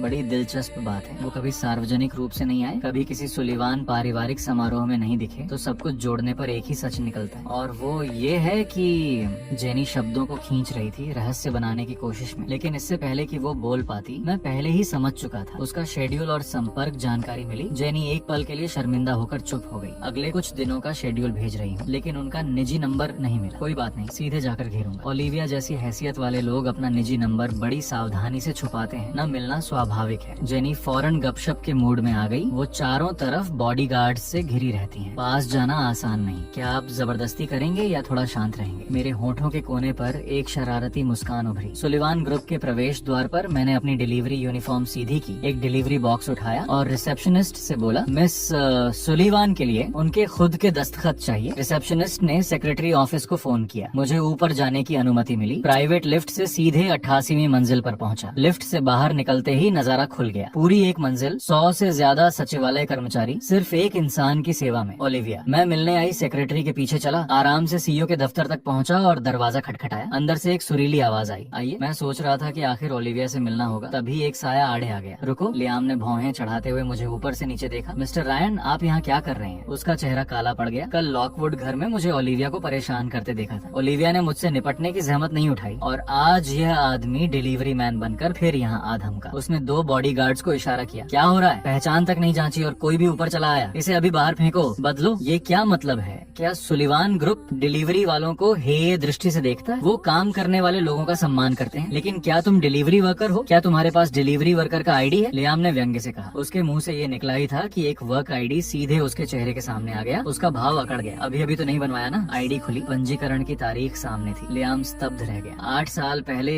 पढ़ाई के साथ काम करना मना है क्या? मेरी आवाज लापरवाह थी। मैंने दरवाजे की तरफ आवाज लगाई, मिस सुलिवान, क्या अब आप मेरा काम पूरा करवाने में सहयोग करेंगी? अंदर से वो सुरीली आवाज आई, आने दो। मैंने लियाम को एक उकसाने वाली नजर दी। वो फटने ही वाला था। तभी मैं उसके पास से निकलकर कमरे में दाखिल हो गया। ओलिविया का दफ्तर मिनिमलिस्ट लग्जरी शैली में था। जगह तो विशाल थी, लेकिन किसी भी गर्माहट से खाली। हाथ में दस्तावेज पर दस्तखत करने के बाद ओलिविया ने आखिरकार नजर उठाई। उनकी चमकदार आंखों में कोई भाव नहीं था। मैंने डिलीवरी स्लिप की तरफ इशारा किया, मिस सुलिवान, यहाँ दस्तखत कीजिए। उनकी नजर एक पल के लिए मुझ पर टिकी, फिर उन्होंने कलम उठाई। तभी मैंने एक बम गिराया। मिस सुलिवान, आप असल में शादीशुदा नहीं है ना? कलम बीच में ही रुक गई। उनकी ठंडी नजर मुझ पर जम गई। मुझे पता था, मैंने सही अंदाजा लगाया था। रजिस्ट्री कार्यालय में निजी जानकारी हाथ से भरी जाती है, गलती असंभव है। ओलिविया शादीशुदा होने का दावा करती हैं, लेकिन मुझे नहीं पहचानती। जेनी की जांच को मिलाकर देखें तो एकमात्र सच यही है। ओलिविया ने परिवार के शादी के दबाव से बचने के लिए एक काल्पनिक पति गढ़ा। वो कभी रजिस्ट्री कार्यालय गई ही नहीं, इसलिए उन्हें नहीं पता कि हम असल में शादीशुदा हैं। मैंने ईमानदारी से कहा, मिस सुलिवान, मैं जानता हूँ ये बात अजीब लगी है, लेकिन हम सच में शादीशुदा हैं। ओलिविया धीरे से सीधी हुई। उनके चेहरे पर हल्की सी मनोरंजन की झलक आई। मिस्टर रायन, कोशिश बेकार है। अगर मैं अविवाहित भी होती तो सिंडी से बदला लेने के लिए आपसे शादी नहीं करती। मैं थोड़ा चौंका। तो उन्हें सिंडी के साथ मेरे अतीत के बारे में पता है, और वो सोचती हैं कि मैं बदले की भावना से उनके पास आया हूँ, इसीलिए मानने से इनकार कर रही है। मैंने जल्दी से सफाई दी, मैं सिंडी की वजह से नहीं आया, मैं आपसे तलाक लेना चाहता हूँ। मुझे आपके रोमांटिक नाटक में कोई दिलचस्पी नहीं। ओलिविया ने काट दिया। उन्होंने जल्दी जल्दी स्लिप पर दस्तखत किए और मेरी तरफ बढ़ा दी। दोबारा परेशान करने मत आना, वरना मत कहना कि मैंने चेतावनी नहीं दी। ये सुनकर मुझे भी थोड़ा गुस्सा आया। आपने पहले से ही परेशान कर दिया है। आपने ऐलान किया कि मुझे हाईचेंग से गायब करवा देंगे। ओलिविया ने भौहें चढ़ाई। मैंने कब? तभी उनका फोन बज उठा। दादी माँ की खास रिंगटोन। उन्होंने फौरन उठाया। देखभाल करने वाले की आवाज आई, मिस सुलिवान, बुजुर्ग मैडम फिर गायब हो गई हैं। ओलिविया बेचैनी से बाहर दौड़ी। मैं पीछे जाकर सब साफ करना चाहता था, लेकिन लियाम ने फिर रास्ता रोक लिया। मिस्टर रायन, मेरी सलाह है यहीं रुक जाइए। और इस तरह मुझे सुलिवान ग्रुप से बाहर कर दिया गया। जैसे ही अपने दरवाजे पर पहुंचा, मुड़कर देखा, वही बुजुर्ग महिला पीछे चुके चुपके पाँव रखते हुए आ रही थी। मैंने बेबसी से आ भरी। बोलने से पहले ही उन्होंने मेरी कलाई पकड़ ली। दामाद, दोबारा छोड़कर जाने की सोचना भी मत। किराए के अपार्टमेंट में बुजुर्ग महिला खाने की मेज पर बैठी और एक के बाद एक 3 गिलास पानी पी गई। मैंने माथे पर बल डाले और ईमानदारी से कहा, मैं सच में आपका दामाद नहीं हूँ। हाँ हो। बुजुर्ग महिला अड़ी रही। पानी का गिलास थामे एक और घूंट भर लिया। मैं समझ गया, इनसे तर्क करना बेकार है। मैंने फोन निकाला और पहले वाला नंबर डायल किया। पहली घंटी पर ही उठा लिया। हेलो। महिला की आवाज जानी पहचानी सी लगी। बोलने ही वाला था कि बुजुर्ग महिला ने अचानक फोन छीन लिया। इधर ओलिविया पास की गली में तलाशी दल का नेतृत्व कर रही थी। चेहरे पर संयम था, लेकिन अंदर से बेचैनी। दादी माँ को सिर्फ अल्जाइमर नहीं है। 87 साल की उम्र में उनके अंग भी धीरे धीरे जवाब देने लगे। कभी भी कुछ हो सकता है। फोन बजते ही उन्होंने फौरन उठाया। दूसरी तरफ से दादी माँ की भरपूर ऊर्जा से भरी आवाज आई, नटखट लड़की, सुन, आकर मुझे ले जाओ, मैं अपने पोते दामाद के साथ हूँ। नंबर उसी नौजवान का है जो पहले था, इसलिए दादी फिर उसके साथ है। ओलिविया का चेहरा उतर जाता है। दादी, तुम कहाँ हो? बताऊंगी नहीं। तुम्हें लगता है है कि न बताने से मैं ढूंढ नहीं सकी, मुझे ढूंढने मत आना और न ही किसी को भेजना। ओलिविया सिर खुजलाती है, रिसीवर को हाथ से ढककर पारिवारिक डॉक्टर से धीरे पूछती, क्या हम इस हालत में दादी को जबरदस्ती वापस ला सकें? डॉक्टर सिर हिलाकर फुसफुसाते हैं, बुजुर्ग श्रीमती सुलिवान को अभी उत्तेजित नहीं किया जा सकता, बेहतर होगा कि उनकी इच्छा के साथ चला जाए। वो नौजवान बुरा इंसान नहीं था। ओलिविया बेबस होकर फोन पर मनाती है, दादी मुझे अभी भी तुम्हारी दवाई पहुंचानी है। कोई जरूरत नहीं, वो मेरे पास है, चिंता मत करो, बस धैर्य से इंतजार करो, मैं तुम्हारे पोते दामाद को लेकर आ रही हूँ। ये कहकर वो छोटी सी बुजुर्ग महिला फोन काट देती है। वो मुझे फोन वापस करती है, चेहरे पर शान भरी मुस्कान लिए, पोते दामाद हो गया काम। मेरा चेहरा भ्रम से भरा है। ये कैसा गैर जिम्मेदार परिवार है जो एक बुजुर्ग औरत को किसी अजनबी के हवाले कर देता है। मैं वापस कॉल करने ही वाला हूँ कि व्हाट्सएप पिंग करता है, कोई मेरे नंबर के जरिए मुझे फ्रेंड रिक्वेस्ट भेज रहा है। नोट में लिखा है बुजुर्ग महिला की पोती। मैं रिक्वेस्ट स्वीकार करता हूँ और उसकी पोती तुरंत संदेश भेजती है, कृपया थोड़ी देर के लिए मेरी दादी का ध्यान रखें, उनकी तबीयत ठीक नहीं है, उन्हें उत्तेजित नहीं किया जा सकता। मैं व्यंग्य से जवाब टाइप करने लगा हूँ, सुविधाजनक नहीं है, ये कोई धर्मार्थ संस्था नहीं है। तभी मुझे रसोई से कुछ आवाज सुनाई देती है। मैं दौड़कर जाता हूँ और देखता हूँ कि बुजुर्ग महिला अंडा उबाल रही। भूख लगी? सिर्फ एक अंडे से काम नहीं चलेगा। उनका झुर्रियों भरा चेहरा एक कोमल मुस्कान से खिल उठता है। पोते दामाद इस अंडे को अपने चेहरे पर लगाओ, सूजन में आराम आएगा। मैं ठिठक जाता हूँ, शायद मैंने खुद भी नहीं देखा था। आज अपनी सगी माँ के हाथों मार खाने के बाद भले ही मैं बेपरवाह दिख रहा था, दरअसल ठंडक की एक परत मेरे इर्द गिर्द लिपटी हुई थी, मुझे दुनिया से अलग किए हुए। उस बुजुर्ग महिला के शब्दों ने वो ठंडक पिघला दी। मेरी आंखों में फिर से गर्माहट लौट आई। फिर मैं फोन देखता हूँ, उनकी पोती की चैट अचानक नारंगी हो जाती है। 3 लाख युआन का ट्रांसफर। नोट में लिखा है ये 1 हफ्ते का खर्च है, अगर कम पड़े तो बताना। मैं अपना अधूरा संदेश देखता हूँ और फिर से लिखता हूँ, ठीक है। मुझे खुद समझ नहीं आता कि मैं अचानक ये झंझट क्यों मोल ले रहा हूँ। मन को समझाता हूँ, शायद इसलिए कि उसने बहुत ज्यादा पैसे दे दिए। इधर लॉकवुड के घर में फ्रैंक का गाल बुरी तरह सूजा हुआ है, मुट्ठी का निशान साफ दिखा है। लिंडा सिर झुकाकर कहती है, वो बदमाश, उसे जरूर जलन हो रही होगी कि तुम सिंडी से शादी करने वाले हो। जब तुम्हारे पिताजी लौटेंगे तो मैं रायन को कड़ी सजा दिलवाऊंगी। तभी सोफिया कमजोर शरीर को घसीटते हुए नीचे उतरती है। आवाज कमजोर है लेकिन लहजा दृढ़। रायन ऐसा इंसान नहीं है, जरूर तुमने ही पहले उसे उकसाया होगा। ये सुनकर फ्रैंक चाहते न चाहते अपना तरीका बदलता है। माँ, क्या आप डॉक्टर रे को हाइचिंग यूनिवर्सिटी में प्रोफेसर के पद पर बुला सकती? सोफिया तुरंत सख्ती से इनकार करती है। फ्रैंक, पुराने उपकारों का फायदा नहीं उठाया जाता। इसके अलावा डॉक्टर रे ने इतने सालों में हमारी कंपनी के लिए पहले से बहुत कुछ किया है। फ्रैंक बिल्कुल हैरान नहीं होता। हाइचिंग यूनिवर्सिटी यहाँ की सबसे अच्छी यूनिवर्सिटी है, शायद डॉक्टर रे खुद वहाँ जाना चाहते हो। हम बस उनका और स्कूल के बीच संपर्क करा दें। इसे उनके सालों के सहयोग का बदला चुकाना ही समझो। सोफिया को यह तर्क सही लगा। वो अपना फोन निकालती है और व्हाट्सएप खोलती है। तो मैं उनसे पूछती हूँ। फ्रैंक सोफिया के पास बैठ जाता है। डॉक्टर रे ने हमारे परिवार के लिए इतना कुछ किया है कि एहसान का बदला कब का चुक गया। क्या हमें उनके सम्मान में एक दावत नहीं देनी चाहिए? तब आप उनसे सीधे पूछ सकते, क्या ये बेहतर नहीं होगा? डॉक्टर रे हमेशा सोफिया की बात मान लेते हैं, बस एक बार वो आ जाए फिर फ्रैंक अपना असली इरादा पेश कर सकता है। स्नातक छात्र और डॉक्टर रे जरूर मना नहीं करेंगे। सोफिया उनकी बात से सहमत हो गई। उन्होंने व्हाट्सएप पर डॉक्टर रे को मैसेज किया, रे क्या तुम्हारे पास समय है, आकर मिलोगे? ये मैसेज देखते ही मेरा दिल धक से रह गया। सोफिया अचानक मिलना क्यों चाहती है? कहीं तबीयत और बिगड़ तो नहीं गई? उनकी खांसी की याद आते ही चिंता की लहर दौड़ गई। मैं उठकर निकलने लगा। हाँ अभी आता हूँ, लेकिन जाने की जल्दी में एक और मैसेज आया, अभी नहीं, बस शनिवार को ओवर टाइम कर रही हूँ, एक साधारण सा खाना खाने का न्योता देना। तब जाकर एहसास हुआ, चिंता ने मेरा दिमाग धुंधला कर दिया था। 10 साल पहले की याद आई जब मुझे लॉकवुड घर से धकेल दिया गया था। होठों पर कड़वी मुस्कान उभरी। इतने सालों बाद शायद अब मिलना चाहिए। मैंने जवाब दिया, खाना तो मुझे खिलाना चाहिए आपको। शनिवार शाम 6 बजे मिलते हैं। साथ में एक रेस्तरां का पता भेज दी। सोफिया के साथ चैट बंद करने के बाद देखा ओलिविया ने दादी माँ की देखभाल के बारे में कुछ निर्देशों वाले मैसेज भेजे थे। ये देखकर मैं चुपचाप अतिरिक्त कमरे में गया और ओलिविया के लिए एक छोटा वीडियो बना दिया। पास की एक गली में 2 पूरी तरह सुसज्जित चौफर वैन चुपचाप खड़ी थी। ओलिविया सोफे पर बैठी लैपटॉप पर काम कर रही थी। अचानक व्हाट्सएप पर नोटिफिकेशन बजी। ओलिविया ने फोन उठाकर देखा और उनका हमेशा जमा रहने वाला बर्फीला चेहरा पल भर के लिए हैरानी से पिघल गया। पारिवारिक डॉक्टर ने पूछा, बुजुर्ग श्रीमती सुलिवान के साथ कुछ हुआ? ओलिविया ने होंठ दबाए और वीडियो उन्हें दिखाया। वीडियो में बुजुर्ग श्रीमती सुलिवान छोटी फूलदार चादर पर लेटी चैन की नींद सो रही थी। अभी सिर्फ रात 9 बजे थे। आमतौर पर अगर वो रात 1 बजे से पहले सो जाए तो यही बड़ी बात होती है। डॉक्टर हैरान रह गए। बुजुर्ग श्रीमती सुलिवान इस युवक के साथ सच में अलग ही है। अगर ये लगातार उनके पास रह सके तो उनकी सेहत में जरूर सुधार होगा। ओलिविया की नजर गहरी हो गई, मानो कुछ सोच रही हूँ। अगली सुबह ओलिविया का मैसेज आया। हम दोनों के बीच बातें होती रही। ओलिविया को लगने लगा जैसे किसी पुराने दोस्त से बात कर रही हूँ। अचानक उन्होंने पूछा, क्या मैं आज रात दादी माँ से मिलने आ सकती हूँ? बिल्कुल, आप कभी भी स्वागत है। मैंने पता भेज दिया। इधर बाहर मैं बोर होकर इंतजार कर रहा था।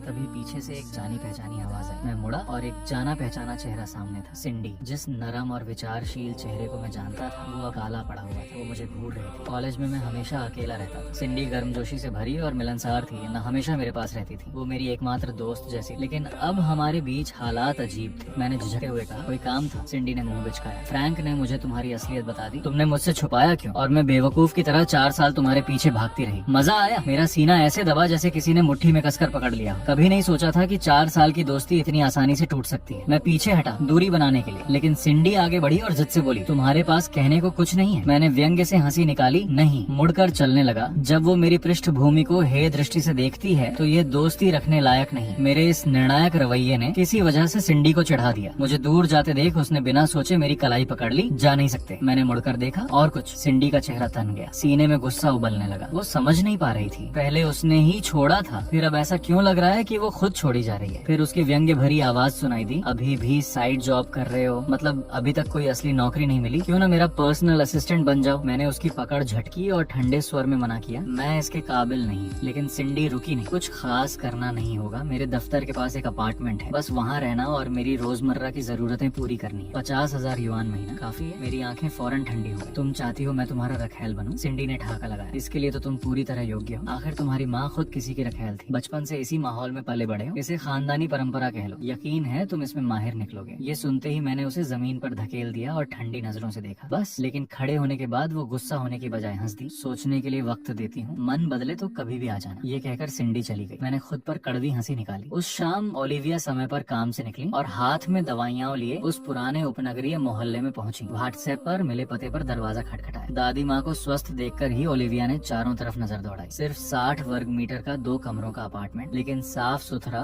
और आरामदेह। तभी बाथरूम से पानी बहने की आवाज आई। कोई नहा रहा था। ओलिविया ने जैसे झटका लगा हो नजर फेर ली। पारिवारिक डॉक्टर पीछे से अंदर आने लगे। ओलिविया ने रोका, उपकरण दो, गाड़ी में इंतजार करो। ओलिविया ने जल्दी से दादी माँ का ब्लड प्रेशर, ब्लड शुगर, हृदय गति सब जांचा। शायद रात को अच्छी नींद आई थी। सभी रीडिंग हैरान करने वाली हद तक सामान्य थी। बुजुर्ग श्रीमती सुलिवान ने गर्व से कहा, मेरा दामाद मेरा कितना ख्याल रखता है। देखकर यकीन हो गया। ओलिविया आखिरकार थोड़ी ढीली पड़ी। उनकी नजर एक बार फिर बाथरूम की तरफ गई। फिर उन्होंने उपकरण समेटने शुरू किए। आप ठीक हैं तो मैं चलती हूँ। बुजुर्ग श्रीमती सुलिवान चौंकी। खाना खाकर नहीं जाओगी? मेरा दामाद बहुत अच्छा खाना बनाता है, सुविधाजनक नहीं है। ओलिविया ने मेडिकल उपकरण नीचे रखे। ये यहीं छोड़ जाती हूँ। बुजुर्ग श्रीमती सुलिवान की आंखें घूमी। ले जाओ, मेरे दामाद को इस्तेमाल करना नहीं आता और मुझे डॉक्टर फैंग को यहाँ नहीं आने देना। मैं चाहती हूँ तुम हर रोज आकर देखो मुझे। ओलिविया कुछ कहने ही वाली थी कि बाथरूम का पानी अचानक बंद हो गया। वो फौरन उठी, मेडिकल केस उठाया और घबराहट में बाहर की तरफ गई। मैं चलती हूँ, कल आऊँ। दरवाजा बंद होते ही मैं बाथरूम से पूरे कपड़े पहने बाहर निकला। आपकी नातिन कहाँ है? चली गई। बोली, सुविधाजनक नहीं? बुजुर्ग महिला ने मुंह बनाया। हमेशा इतनी औपचारिक रहती है। वो लंबा मुंह खींचे रखी। दामाद इसीलिए तुम्हें वो पसंद नहीं। वो बदल सकी है ये सब। मैं आपका दामाद नहीं हूँ? हाँ हूँ। मैं पूरी तरह बेबस हो गई। इन 2 दिनों में बुजुर्ग महिला मुझे बेहद प्यारी लगने लगी। मेरी हर बात मान ली थी। बस इस एक मामले में बिल्कुल अड़ी रहती थी। कुछ दिन बाद बुजुर्ग महिला ने अचानक कहा कि वो घर जाकर कुछ कपड़े लाना चाहती। मैंने नातिन को मैसेज किया और पता मांगा, लेकिन जैसे ही लोकेशन खुली मैं जम गया। Estate number 1। ये तो सुलिवान परिवार का आवाज है, हाईचेंग का सबसे मशहूर रईसी इलाका। मैं सोच रहा था कि बुजुर्ग महिला किसी छोटे विला में रहती होंगी। सुलिवान परिवार का तो ख्याल भी नहीं आया था, लेकिन जब मंजिल पर पहुंचकर उस भव्य पुरातन शैली के काले फाटक को देखा जिस पर बारीक नक्काशी थी, तो झिझकते हुए पूछा, दादी माँ क्या ये आपका घर है? बुजुर्ग महिला की आंखें नींद से भारी थीं, भाव कुछ धुंधला। दामाद मुझे याद नहीं। बेबसी से मैंने नातिन को मैसेज किया। जवाब फौरन आया, वहीं रुको, मैं अभी आती हूँ। थोड़ी देर बाद एक लग्जरी कार हमारे सामने रुकी। पिछली सीट से फ्रैंक और लिंडा उतरे और हमारी तरफ दौड़े। लिंडा की भौहें कसकर सिकुड़ गईं। रायन, सच में तुम हो? यहाँ क्या कर रहे हो? वो आज फ्रैंक के साथ सुलिवान परिवार से मिलने आई थी। दूर से किसी को सुलिवान फाटक के पास घूमते देखा था। सोचा नहीं था कि वो मैं निकलूंगा। फ्रैंक ने बंद फाटक की तरफ देखा। रायन, क्या तुम फिर मिस सुलिवान को परेशान करने आए हो? ये सुनते ही लिंडा भड़क उठी। नालायक, जानते नहीं आज कौन सा दिन है? अभी यहाँ से निकलो। अगर फ्रैंक की सगाई बर्बाद की तो तुम्हें छोड़ूंगी नहीं। बुजुर्ग महिला के सामने इनसे उलझना नहीं चाहता था, इसलिए झुंझलाहट दबाते हुए समझाया, मैं एक बुजुर्ग महिला को घर छोड़ने आया हूँ, रास्ता भटक गए थे। फ्रैंक के मुंह से बरबस निकल गया, क्या ये तुम्हारी बीवी की नानी है? ये इस मोहल्ले में कैसे रह सकी है? मैंने पलटवार किया, क्यों नहीं रह सकती?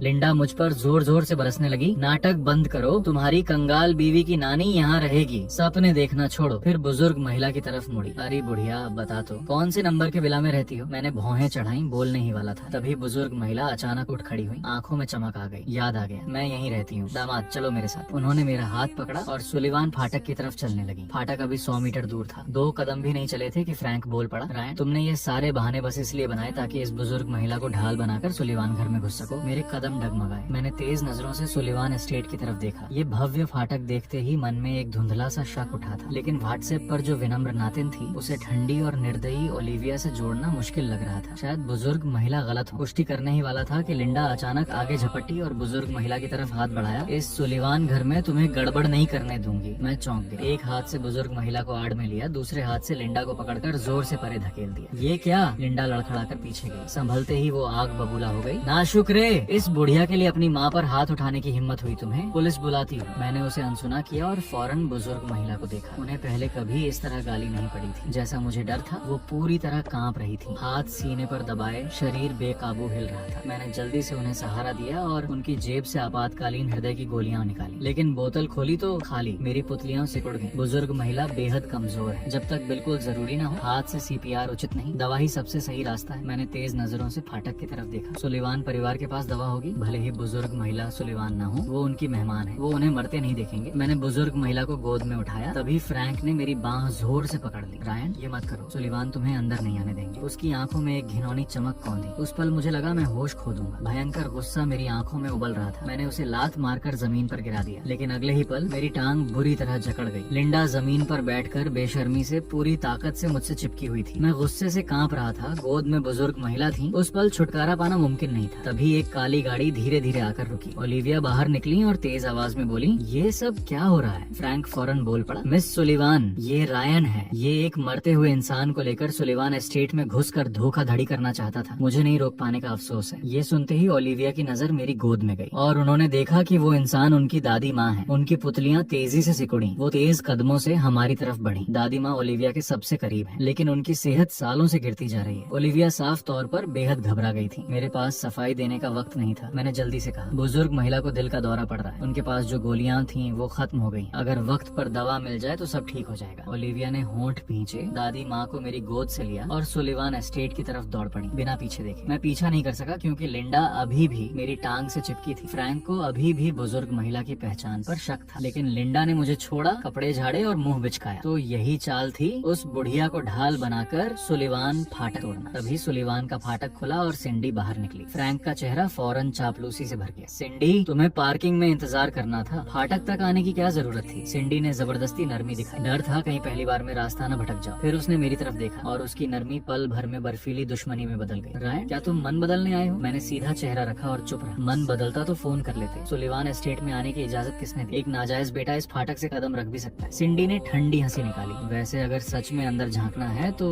संभव हो सकता है। सिंडी, गलत फहमी हो रही है। फ्रैंक बीच में कूदा। रायन अपनी बीवी की नानी का इंतजार कर रहा है। बुजुर्ग महिला को अभी दिल का दौरा पड़ा। मिस सुलिवान उन्हें अंदर ले गई। सिंडी की आंखें फौरन लाल हो गई। उसने दांत पीसे। कौन सी बीवी? रायन, वो औरत कौन है? मैंने उसे व्यंग्य से देखा। सिंडी, मेरी बीवी कौन है ये तुमसे कोई मतलब नहीं रहा, और मुझसे भी। देखते हैं मेरी मंजूरी के बिना तुमसे कौन शादी करने की हिम्मत करता है। फ्रैंक ने जल्दी से जवाब दिया। रायन की माँ के मुताबिक वो कोई गली की लड़की है। सिंडी ने मुट्ठियां भींची। तो यही है तुम्हारी बर्बादी? ठीक, एक नाजायज बेटा और एक बदमाश लड़की, एकदम सटीक जोड़। फ्रैंक ने आग में और घी डाला। रायन खुद भी मान नहीं पा रहा, इसीलिए मिस सुलिवान के पीछे पड़ा। मैंने ठंडे व्यंग्य से कहा, फ्रैंक, खुद को लॉकवुड परिवार का युवा मालिक कहते हो, लेकिन दिमाग में बस गंदे विचार, बस इतना ही है तुम्हारे पास। ये सुनते ही फ्रैंक का चेहरा अकड़ गया। उसने मुट्ठियां भींची। मैं जानता हूँ तुम मुझसे और सिंडी से बदला लेना चाहते हो, लेकिन मिस सुलिवान पहले से शादीशुदा है। किसी और की शादी बर्बाद करना ठीक नहीं। ये सुनकर सिंडी का गुस्सा और भड़क उठा। इन 2 दिनों से वो मेरे फोन का इंतजार करती रही थी। सोचती रही थी अगर मैं गिड़गिड़ाने आया तो शायद माफ कर दूंगी, लेकिन उसे नहीं पता था कि मेरी पहले से शादी हो चुकी है। ये एहसास होते ही वो आग में जल उठी। मुझे तो पहले से शक था, वरना तुम्हारी बीवी की नानी मेरे दरवाजे पर ही क्यों गिरती? तो तुम मेरी मौसी के लिए आए थे। रायन, तुम्हें शर्म नाम की कोई चीज है? वो गुस्से से फट पड़ी। उसने गेटकीपर की तरफ इशारा करते हुए कहा, अच्छी तरह देख लिया, ये चेहरा याद रखना, इसे कभी सुलिवान एस्टेट में कदम नहीं रखने देना। फ्रैंक ने सिर झुकाया। होठों के कोने पर विजयी मुस्कान थी। लगता है सुलिवान परिवार में सिंडी की भी आधी चलती है। लेकिन अगले ही पल सुलिवान परिवार का बटलर फाटक से बाहर आया। उसकी नजर सबके ऊपर से घूमी, फिर मेरे पास आकर टिक गई। मिस्टर रायन, मिस सुलिवान ने आपको अंदर बुलाया है। फ्रैंक जम गया। सिंडी ने हैरानी से घूरा। मैंने सिर उठाया और गेटकीपर को आधी मुस्कान के साथ देखा। तो अब जा सकता हूँ? गेटकीपर ने सावधानी से सिंडी की तरफ एक नजर डाली, फिर बिना झिझक फाटक खोल दिया। उसे अच्छी तरह पता था कि सुलिवान परिवार में असली बागडोर किसके हाथ में। अंदर दाखिल होने के बाद सिंडी और फ्रैंक पीछे पीछे आए। लिंडा ने मुझे घूरा। मिस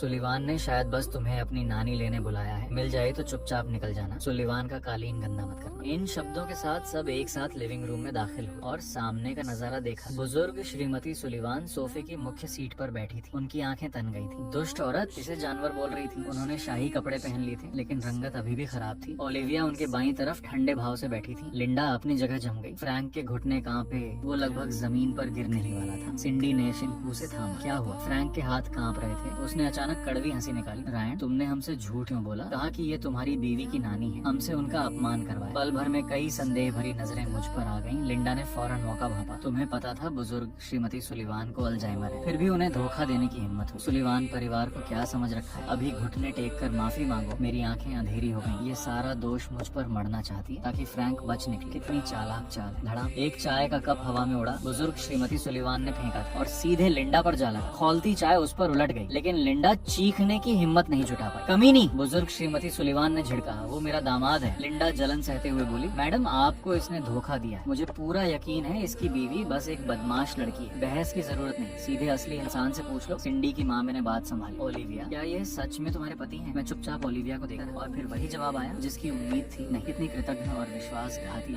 मेरी आंखों में गुस्सा कौन था? फ्रैंक के चेहरे पर खुशी उभरी। उसने राहत की सांस ली। लिंडा ने मुंह बिचकाया। मुझे पहले से पता था ये सब रायन की करतूत है। मैंने ठंडी हंसी निकाली और बोलने ही वाला था, तभी ओलिविया की आवाज फिर गूंजी। दादी माँ ने उन्हें गलत समझा, इसलिए मैंने मिस्टर रायन से कुछ समय के लिए दादी माँ की देखभाल करने को कहा। पूरा कमरा सन। किसी को उम्मीद नहीं थी। काफी देर की चुप्पी के बाद फ्रैंक ने सिर झुकाया। ओह, तो ये बात है। रायन, तुमने हमें सच क्यों नहीं बताया? बताते तो ये गलत फहमी ही नहीं होती। मिस्टर फ्रैंक, ओलिविया सोफे पर पीछे टिक गई, भाव लापरवाह, लेकिन शब्दों में गहरा अधिकार था। दूसरों की आड़ में छुपना और गलत होने पर दोष दूसरों पर मढ़ना। क्या लॉकवुड परिवार नई पीढ़ी को यही सिखाता है? बुजुर्ग श्रीमती सुलिवान इन शब्दों से उकसाई गई और फौरन भड़क उठी। समझते हो, मेरा दिमाग काम नहीं करता और मैं तुम्हारी चालें नहीं देख सकती। गलती करके पछतावा नहीं, और ऊपर से दोष दूसरे पर। तुम दोनों में जरा भी शर्म नहीं। बुजुर्ग श्रीमती सुलिवान ने सीधे सिंडी की तरफ देखा। सगाई तोड़ दो, मैं तुम्हारे पति को मानने से इनकार करती हूँ। फ्रैंक का शरीर कांप गया। इतनी मेहनत से जोड़ी ये शादी इस तरह खत्म नहीं हो सकती। उसने सिंडी की तरफ देखा। सिंडी अभी भी सुन्न होकर मुझे घूर रही थी। साफ था मेरी शादी का झटका अभी तक नहीं गया था। फ्रैंक ने मुट्ठियां भींची, सिर झुकाया और सिंडी के पास गया। सिंडी, मेरी गलती है, चिंता मत करो। सगाई टूटे भी तो मैं उस इंसान से तुम्हारा परिचय करवाऊंगा जिसका मैंने वादा किया था। सिंडी को होश आया। फ्रैंक को अभी भी डॉक्टर रे से उसका परिचय करवाना था। नई ऊर्जा के क्षेत्र में डॉक्टर रे सबसे शीर्ष हस्तियों में से एक है। सिंडी ने जल्दी से बुजुर्ग श्रीमती सुलिवान से कहा, पर नानी माँ, फ्रैंक को कुछ पता नहीं था, कृपया माफ कर दीजिए। इसके अलावा दोनों परिवारों के बीच मंगनी के उपहारों का आदान प्रदान हो चुका है। सगाई तोड़ना अब बहुत अनुचित होगा। बुजुर्ग श्रीमती सुलिवान ने उसे लंबी गहरी नजर से देखा। जो भी हो, सिंडी के मामले में आखिरकार उसके माँ बाप ही फैसला करेंगे। वो आगे उलझना नहीं चाहती थी, लेकिन सिंडी की माँ मैंने मुस्कुराते हुए कहा, दादी माँ, मंगनी का तोहफा भूल गयी? ये सुनकर बुजुर्ग श्रीमती सुलिवान ने पलकें झुका ली। सिंडी को 1,80,000 ट्रांसफर करवा दूंगी। सिंडी की माँ का चेहरा अकड़ गया। लेकिन आपने तो पहले कहा था नवविवाहितों को पैसों की तंगी न हो, इसलिए 2% शेयर दूंगी। सुलिवान परिवार में सबसे अमीर कौन है? ये पूछो तो जवाब होगा बुजुर्ग श्रीमती सुलिवान। वो राजधानी के एक कुलीन परिवार से थी, भारी दहेज लेकर आई थी और सुलिवान परिवार के 20% शेयर उनके नियंत्रण में थे। सिंडी की माँ ने इस शादी के जरिए उनसे एक बड़ी दौलत निचोड़ने की योजना बहुत पहले से बना रखी थी। सब तय हो चुका था, लेकिन बुजुर्ग श्रीमती सुलिवान ने आखिरी वक्त पर मन बदल लिया। बुजुर्ग श्रीमती सुलिवान ने आधी मुस्कान के साथ कहा, सिंडी के पति से मैं संतुष्ट नहीं, इसलिए नहीं दूंगी। फ्रैंक का चेहरा पीला पड़ गया। वो पूरी तरह अपमानित महसूस कर रहा था। सुलिवान परिवार में बहुत से नौकर हैं। बात फैलते देर नहीं लगेगी। जल्द ही पूरे हाईचेंग को पता चल जाएगा कि बुजुर्ग श्रीमती सुलिवान ने उसे नकार दिया। कुलीन परिवारों में इज्जत सबसे ऊपर होती है और आज बुजुर्ग श्रीमती सुलिवान ने उसका घमंड धूल में मिला दिया था। लेकिन बुजुर्ग श्रीमती सुलिवान को इन सब बातों की कोई परवाह नहीं थी। अपनी बात कहने के बाद उन्होंने मुझे खींचा, ओलिविया को साथ लिया और अपने आंगन की तरफ चल पड़ी। फिर बहाना बनाकर निकल गई। ओलिविया से कहा कि अपने दामाद का अच्छे से ख्याल रखे और अपने लोगों के साथ जल्दी से चली गई। पलक झपकते ही आंगन में सिर्फ ओलिविया और मैं रह गए। रात के अंधेरे में हम दोनों कंधे से कंधा मिलाकर खड़े थे। मैं सोच रहा था बात कैसे शुरू करूं। तभी ओलिविया ने अचानक मुझे छुपी हुई हेय दृष्टि से देखा। तुम्हारी किस्मत बहुत खराब है। मैं भी उतनी ही गंभीरता से उनकी तरफ देखते हुए पलटा। भोली लड़की। ओलिविया का चेहरा काला पड़ गया। उन्हें उम्मीद नहीं थी कि मैंने दादी माँ को इतना अपने वश में कर लिया होगा कि उन्होंने ये भी बता दिया, जिससे साफ हो गया कि मेरे इरादे नेक नहीं। दादी माँ का इस पर आसक्त हो जाना शायद इत्तेफाक हो, षड्यंत्र का कोई सबूत नहीं। लेकिन इस आदमी का दादी माँ को दयालुता से अपने यहाँ रखना ये इसलिए भी हो सकता है क्योंकि दादी माँ ने गलती से अपनी पहचान बता दी हो। मैंने एक चुटकी ली, लेकिन असली काम नहीं भूला। याद है आपने टेक्स्ट में कहा था एक काम में मदद करेंगी। क्या आप मेरे साथ विवाह रजिस्ट्री कार्यालय चलकर हमारी वैवाहिक स्थिति जांच सकती हैं? ओलिविया का चेहरा और सख्त हो गया। बेसब्री से तीखे स्वर में बोली, ठीक है चलते हैं, लेकिन अगर ये झूठ निकला तो उम्मीद करती हूँ दादी माँ का बहाना बनाकर मुझे परेशान करना बंद करोगे। तभी बुजुर्ग श्रीमती सुलिवान का सिर खिड़की से बाहर झांका। नटखट लड़की, क्या मेरे दामाद को परेशान कर रही हो? ये सुनते ही ओलिविया का भाव फौरन अकड़ गया। रात का खाना सादा था, 4 व्यंजन और 1 सूप, 3 लोगों के लिए बिल्कुल सही। लेकिन बुजुर्ग श्रीमती सुलिवान को भूख नहीं थी। कुछ कौर खाने के बाद उन्होंने चॉपस्टिक रख दी। दामाद, थकान हो रही, चलो घर चलते हैं, खुद को थकाओ मत, आज रात घर पर आराम करो। ये आंगन एक छोटे से रिटायरमेंट होम जैसा था, पूरी तरह मेडिकल मशीनों से सुसज्जित। बुजुर्ग श्रीमती सुलिवान ने घबराहट से मेरा हाथ पकड़ लिया। तो क्या तुम यहाँ रुककर मेरे साथ रहोगे? मैंने भौहें चढ़ाई और ओलिविया की तरफ देखा। सच कहूँ तो मुझे भी बुजुर्ग महिला की चिंता थी, लेकिन ओलिविया साफ तौर पर मुझसे नफरत करती है और शक करती है कि मैं उनके करीब जाने के लिए बुजुर्ग महिला का इस्तेमाल कर रहा हूँ। वो कभी राजी नहीं होंगी। ओलिविया एक पल के लिए चुप रही, फिर बोली, ठीक है। फिर उन्होंने मुझे एक सार्थक नजर दी, साफ चेतावनी कि कोई गलत ख्याल मन में न लाऊं। खाने के बाद मैं बुजुर्ग श्रीमती सुलिवान को उनके कमरे में आराम करने के लिए ले गया। आज उन्हें सच में बहुत थकान हो गई थी। एक और तबीयत बिगड़ने का डर सह चुकी थी। लेटते ही ऊँघने लगी। नींद बेहद बेचैन थी, इसीलिए मेरे पास बिस्तर के पास बैठे रहने के अलावा कोई चारा नहीं था। खिड़की के बाहर ओलिविया गंभीर चेहरे के साथ खड़ी थी। दादी, माँ के साथ क्या हो रहा है? पारिवारिक डॉक्टर ने कभी मनोविज्ञान पढ़ा था। उन्होंने आह भरी। मुझे नहीं पता बुजुर्ग श्रीमती सुलिवान इस युवक पर क्यों आसक्त हो गई हैं, लेकिन उनकी इस बेचैनी का, इस डर का अंदाजा मैं लगा सका हूँ कि दामाद कहीं चला न जाए। फिर डॉक्टर ने ओलिविया की तरफ देखा। बुजुर्ग श्रीमती सुलिवान शायद महसूस करती हैं कि इस साल को पार नहीं कर पाएंगी। उन्हें डर है कि एक बार वो चली गई तो आपके पास कोई नहीं बचेगा जिससे आप दिल खोलकर बात कर सकें। ये दामाद ही एकमात्र है जिसे वो पीछे छोड़ सकती हैं आपके साथ रहने के लिए। ओलिविया थोड़ी सी ठिठकी। उनकी काली आंखों में भावनाओं का एक तूफान उठा जिसे दबाना मुश्किल था। बहुत देर बाद वो फिर शांत हो गई। चांदनी में खड़ी थी, मानो पीछे के अंधेरे में पूरी तरह समा जाएंगी। न जाने कितनी देर बाद अचानक मुड़ी और तेज कदमों से मुख्य घर की तरफ चली गई। फ्रैंक बेहद तकलीफ देह खाना खा रहा था, क्योंकि अभी अभी उसने 2% शेयर खो दिए थे। सिंडी की माँ में बेहद नाराज थी। उनके शब्दों में छुपे हुए कटाक्ष थे। ब्रायन तुम्हारे परिवार का नाजायज बेटा है ना, तो वो बुजुर्ग श्रीमती सुलिवान को अपना कैसे बना लेता है और तुम नहीं बना सकते? फ्रैंक बस सिर झुकाकर माफी मांगता रहा। आंटी में मेरी जुबान रायन जैसी चिकनी नहीं है। मैंने व्यंग्य से कहा, मुझे नहीं पता तुम कौन सा तरीका इस्तेमाल करते हो, लेकिन वो 2% शेयर वापस लाकर दिखाओ, वरना सुलिवान परिवार में ब्याह का सपना छोड़ दो। फ्रैंक अपनी परेशानी जाहिर नहीं कर सका था। आखिरकार खाना खत्म हुआ, जाने की तैयारी कर ही रहा था, तभी ओलिविया वापस आई। जैसे ही वो कमरे में दाखिल हुई, एक भारी दबाव पूरे माहौल में फैल गया। उनकी नजर भव्य दावत पर पड़ी और उनका चेहरा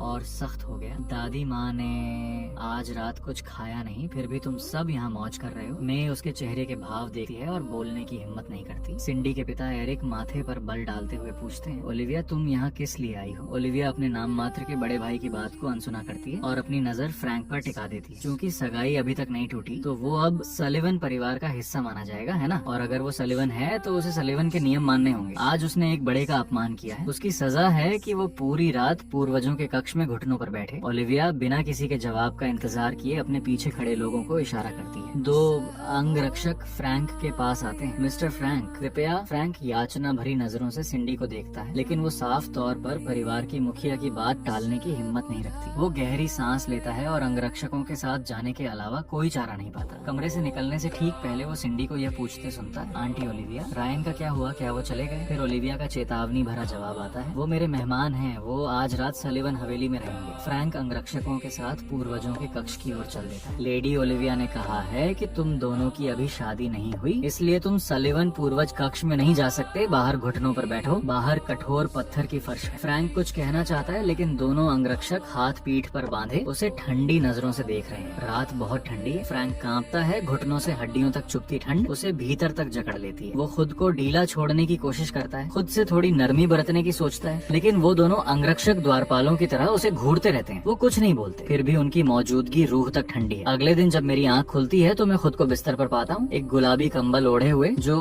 ओल्ड मिसेज सलीवन के कमरे की सजावट से बिल्कुल मेल नहीं खाता। मैं इस पर ज्यादा ध्यान नहीं देता। उठकर मुंह हाथ धोने के बाद मैं ओल्ड मिसेज सलीवन और ओलिविया के साथ नाश्ते के लिए बैठता हूँ। मेज पर तले हुए शक्कर के केक की एक प्लेट रखी है। ओल्ड मिसेज सलीवन तुरंत एक उठाने के लिए हाथ बढ़ाती है। ओलिविया भौहें चढ़ाती है। दादी माँ, आपका ब्लड शुगर बढ़ा हुआ है, आपको इतना तेल और मीठा नहीं खाना चाहिए। वो सोच ही रही होती है कि दादी को कैसे रोके, तभी मुझे शांत आवाज में कहते सुनती, दादी माँ, ये शक्कर का केक आपके लिए अच्छा नहीं है। फिर वो लालची और जिद्दी बुजुर्ग महिला उस केक को मेरे मुंह में रख देती है। वो चापलूसी भरी मुस्कान के साथ बोलती है, दामाद जी ये मैंने खास आपके लिए चुना था। ओलिविया मुझे जांचती परखती नजरों से देखती है, ये समझ नहीं पाती कि दादी माँ मेरी बात इतनी क्यों मानती है। मैं बिना हिचकिचाए केक खा लेता हूँ, फिर ओलिविया की तरफ देखकर कहता हूँ, वैसे जब हम बाद में विवाह पंजीकरण कार्यालय जाएंगे तो आपको अपना ID कार्ड और घर का पंजीकरण दस्तावेज साथ लाना होगा। ओल्ड मिसेस सलीवन जिज्ञासा से पूछती है, पंजीकरण कार्यालय किस लिए जा रहे हो? हमने तो विवाह प्रमाण पत्र खो गया है। लेकिन हमारी हैरानी का ठिकाना नहीं रहा जब मेरे ये कहते ही ओल्ड मिसेस सलीवन बोल उठती हैं, खोया नहीं है। वो जल्दी से बेडरूम में जाती हैं और 2 लाल विवाह प्रमाण पत्र लेकर आती हैं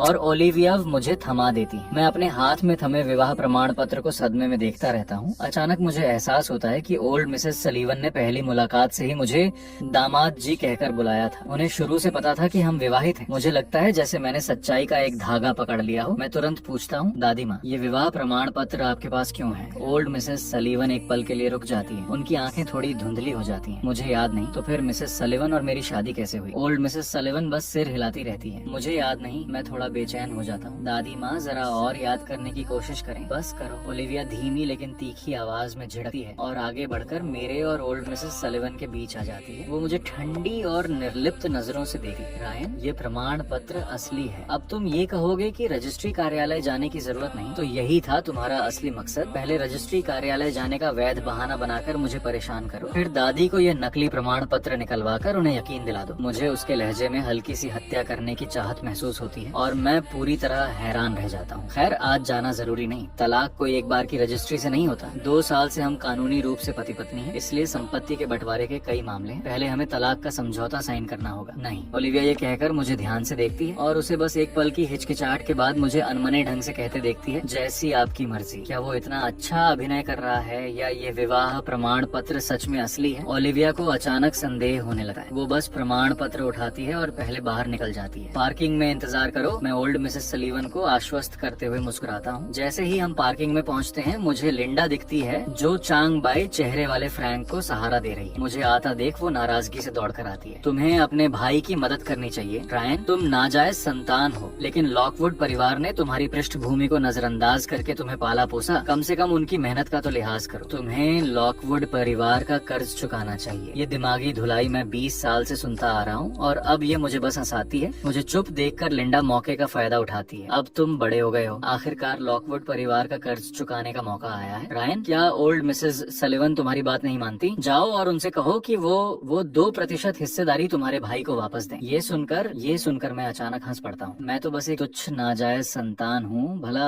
ओल्ड मिसेस सलीवान्स मेरी बात क्यों मानेंगी? लिंडा एक पल के लिए ठिठक जाती है और कुछ और कहना चाहती है, लेकिन मैं उसके पास से निकलकर सीधे ओलिविया की गाड़ी की तरफ बढ़ जाता हूँ। गाड़ी जल्दी ही विवाह पंजीकरण कार्यालय पहुँच जाती है। गाड़ी रुकते ही लियम बेतहाशा दौड़ता हुआ आता है। बॉस ड्राइवर ने बताया कि आप अकेले निकल गई। मैं घबरा गया और आपकी लोकेशन ट्रैक करके यहाँ पहुँचा। कुछ हुआ क्या? ओलिविया चुप रहती है। तुम यहाँ कैसे पहुँचे? लियम मन में सोचता है, क्या बॉस सच में रायन की वजह से इतनी परेशान हो गई है? बॉस चिंता मत करो, जैसा मैंने कहा था वो आपसे दोबारा नहीं मिल पाएगा, वरना मैं लाइव स्ट्रीम में खाऊंगा। मैं पिछली सीट पर बैठे हुए सुस्त आवाज में बोलता हूँ, कौन सा लाइव स्ट्रीम चैनल? लियम का शरीर अकड़ जाता है। बस यूं ही हम तीनों सेवा हॉल में दाखिल होते हैं। लियम पहले बोलता है, नमस्ते, मैं पूछना चाहता था क्या कोई बिना खुद उपस्थित हुए विवाह प्रमाण पत्र बनवा सकता है? बिल्कुल नहीं, क्लर्क जवाब देता है। लियम मुझे व्यंग्यात्मक नजरों से देखता है। सुना तुमने नकली प्रमाण पत्र तैयार किया है। मैं अभी पुलिस को फोन करके जालसाजी और उत्पीड़न की शिकायत करता हूँ, लेकिन ओलिविया प्रमाण पत्र आगे बढ़ा देती है। कृपया जांच करें कि ये विवाह प्रमाण पत्र असली है या नहीं। रिकॉर्ड देखने के बाद क्लर्क जवाब देता है, ये प्रमाण पत्र असली है। ये नामुमकिन है। क्या आपने जानकारी गलत दर्ज की है? लियम चिल्लाता है, बकवास है। विवाह एक गंभीर मामला है। पंजीकरण करवाने वाले दोनों पक्षों की पहचान पूरी तरह सत्यापित की जाती है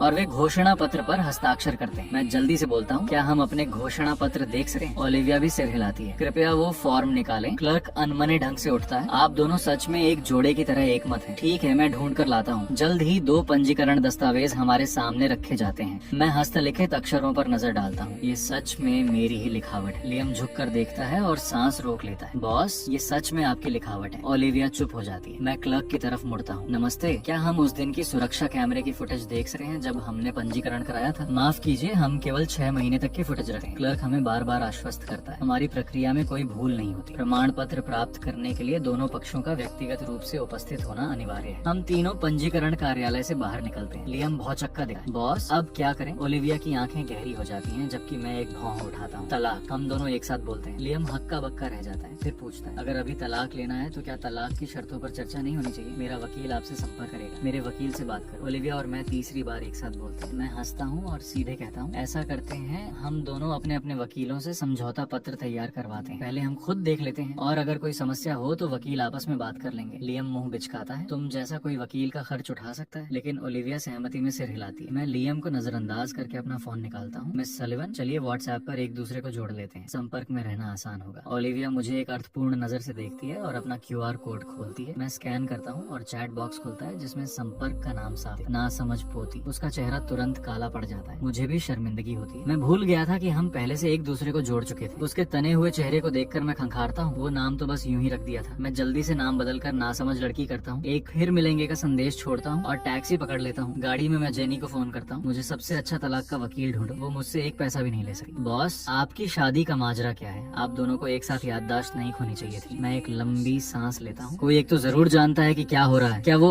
ओल्ड मिसेस सलीवन है? मैं माथे पर बल डालता हूँ। अल्जाइमर के नैदानिक परीक्षण की दवा की रफ्तार बढ़ानी होगी वरना वक्त निकल जाएगा। जब मैं घर पहुँचता हूँ तो ओल्ड मिसेस सलीवन एक सूटकेस लेकर मेरे दरवाजे पर इंतजार कर रही है। दामाद जी, आप आ गए। मैं ढेर सारे कपड़े लेकर आई हूँ। मैं एक पल के लिए रुकता हूँ, फिर बेबस मुस्कुराहट के साथ हंस देता हूँ। उसी दिन हाईचिंग की सबसे मशहूर लॉ फर्म को 2 गुमनाम मुकदमे मिलते हैं जिनकी मांगे हैरान करने वाली हद तक एक जैसी। दूसरा पक्ष एक पैसा भी नहीं ले सका। जूनियर वकील बड़बड़ाता है, मैंने इतने निर्दयी पति पत्नी कभी नहीं देखे। लेकिन वरिष्ठ वकील खुशी से हंसता है, एक अनुबंध से 2 गुनी फीस मिलेगी, दोनों को भेज दो। कुछ देर बाद ओलिविया के दफ्तर में मेरा तलाक का समझौता पत्र पहुंचता है। जैसे ही वो उसे खोलती है, लियम दरवाजा धकेल कर अंदर आता है। बॉस, जांच के नतीजे आ गए। मिस्टर रायन को कुछ दिन पहले ही पता चला कि आप दोनों विवाहित हैं। जब वो पंजीकरण के लिए गए थे, उसके लॉकवुड परिवार छोड़ने के बाद के इन कुछ सालों की बहुत सारी जानकारी गायब है। बहुत अजीब है। ओलिविया एक पल सोचती है, तो तुम अभी भी सोचते हो कि वो किसी तरह इस मामले में शामिल है? उसका मकसद अभी भी साफ नहीं है और डॉक्टर रे बहुत मायावी हैं। हम अभी तक उन तक नहीं पहुंच पाए। ओलिविया चुप रहती है। उसे नहीं पता कि अल्जाइमर के नैदानिक परीक्षण की जो दवा है वो ठीक वही है जिसे मैं विकसित कर रहा हूँ। उस शाम ओलिविया मुझे नीचे बुलाती है और समझौता पत्र थमाती है। मुझे कोई आपत्ति नहीं, साइन करो। उसे उम्मीद थी कि मैं मना करूंगा, लेकिन मैं बिना हिचकिचाए साइन कर देता हूँ। कल तलाक ले लेते हैं। इतनी जल्दी? मैं अंदर से तड़प रहा हूँ। आखिरकार मेरी कंपनी शेयर बाजार में सूचीबद्ध होने का इंतजार कर रही है। कल सुबह रजिस्ट्री कार्यालय में मिलते हैं। जैसे ही हम बात कर रहे होते हैं, ओल्ड मिसेस सलीवन नीचे आ जाती है। उनका चेहरा पीला पड़ा हुआ है, आवाज कांप रही है। तुम दोनों तलाक ले रहे हो? ये कहते ही उनकी आंखें बंद हो जाती हैं और वो जमीन पर गिर पड़ती हैं। अस्पताल के कमरे के बाहर डॉक्टर सख्त चेतावनी देता है, ओल्ड मिसेस सलीवन और कोई तनाव नहीं झेल सकती, उन्हें दोबारा परेशान बिल्कुल मत करना। ओलिविया बेंच पर बैठी है, उसके हाथ बेकाबू होकर कांप रहे हैं। जब ओल्ड मिसेस सलीवन की आंख खुलती है तो वो मुझे कर्कश आवाज में देखते हुए कहती है, दामाद जी, मैंने सपना देखा कि तुम और वो शरारती लड़की तलाक लेना चाहते हो। ये सच नहीं है ना? मैं चुप रहता हूँ, लेकिन ओलिविया बोल उठती है, सच नहीं तो फिर तलाक नहीं होगा। मुझे अपना घर का पंजीकरण दस्तावेज और विवाह प्रमाण पत्र दे दो। जी। ओलिविया हर बात पर राजी हो जाती है। ओल्ड मिसेस सलीवन फिर मुझे देख, दामाद जी, उस शरारती लड़की ने जो कहा वो सच है ना? डॉक्टर की हिदायत याद करके मैं एक पल चुप रहता हूँ। सच है। उस रात मैं सोफे पर बैठकर अंग्रेजी शोध सामग्री पर काम कर रहा होता हूँ। व्हाट्सएप पर ओलिविया का संदेश आता है, जैसे ही दादी माँ की तबीयत ठीक हो जाए हम तलाक ले लेंगे। मैं जवाब देता हूँ, ठीक है, समझौता पत्र तो साइन हो ही चुका है, हम एक दूसरे के लिए कुछ भी नहीं है। ओलिविया एक और संदेश भेजती है, कोई और मांग, जैसे ही दादी माँ ठीक हो जल्द से जल्द तलाक। ओल्ड मिसेस सलीवन मुझे देखें, फिर उसे और अचानक कहती है, शरारती लड़की, मैं अपने दामाद जी के लिए सलीवन ग्रुप में नौकरी का इंतजाम करना चाहती हूँ। ओलिविया थोड़ा रुकी है, फिर मान जाती है। ओल्ड मिसेस सलीवन उत्साहित हो जाती है, कल तुम उस शरारती लड़की के साथ काम पर जाओगे? मैं भी हाँ कर देता हूँ। सलीवन ग्रुप का अभिलेखागार बहुत समृद्ध है, शोध सामग्री ढूंढने के लिए ये मेरे लिए एकदम सही जगह है। फिर ओलिविया लियम के साथ चली जाती। गलियारे में लियम शिकायत करता है, बॉस, वो साफ तौर पर कंपनी में घुसपैठ करने की कोशिश कर रहा है। आपने कैसे मान लिया? अगर मैंने उसे अपनी नजर के सामने नहीं रखा तो वो अपनी असलियत कैसे दिखाएगा? ओलिविया ठंडे स्वर में कहती है। अस्पताल के कमरे में ओल्ड मिसेस सलीवन मुझे इशारे से बुलाती है, दामाद जी, मैं तुम्हें एक राज बताती हूँ, अगर वो शरारती लड़की तुम्हें तंग करे तो पलट कर जवाब दे। उसके उस ठंडे और अभेद्य दिखावे से मत बहकना। दरअसल वो बिल्लियों से डरती है। मेरा चेहरा एक पल के लिए जम जाता है। मेरी यादों में एक लड़की है जिसे मैं बचपन में जानता था, वो भी बिल्लियों से डरती लगती है। दामाद जी, तुम्हें बिल्लियाँ पसंद हैं या कुत्ते? मुझे अचानक याद आता है कि बचपन में मुझे भी बिल्लियाँ पसंद थी, लेकिन एक बड़ी लड़की को वो पसंद नहीं थी, इसलिए मैंने भी पसंद करना छोड़ दिया था। मैं जल्दी से खुद को संभालता हूँ। ओल्ड मिसेस सलीवन ये सवाल क्यों पूछ रही है? अगले दिन सलीवन ग्रुप की सबसे ऊपरी मंजिल पर एक प्यारा सा पिल्ला पूंछ हिलाते हुए मेरे चारों तरफ चक्कर लगाता है, लियम अल्मोल ओलगंदा। ओल्ड मिसेस सलीवन ने मिस्टर रायन के लिए जो नौकरी तय की है वो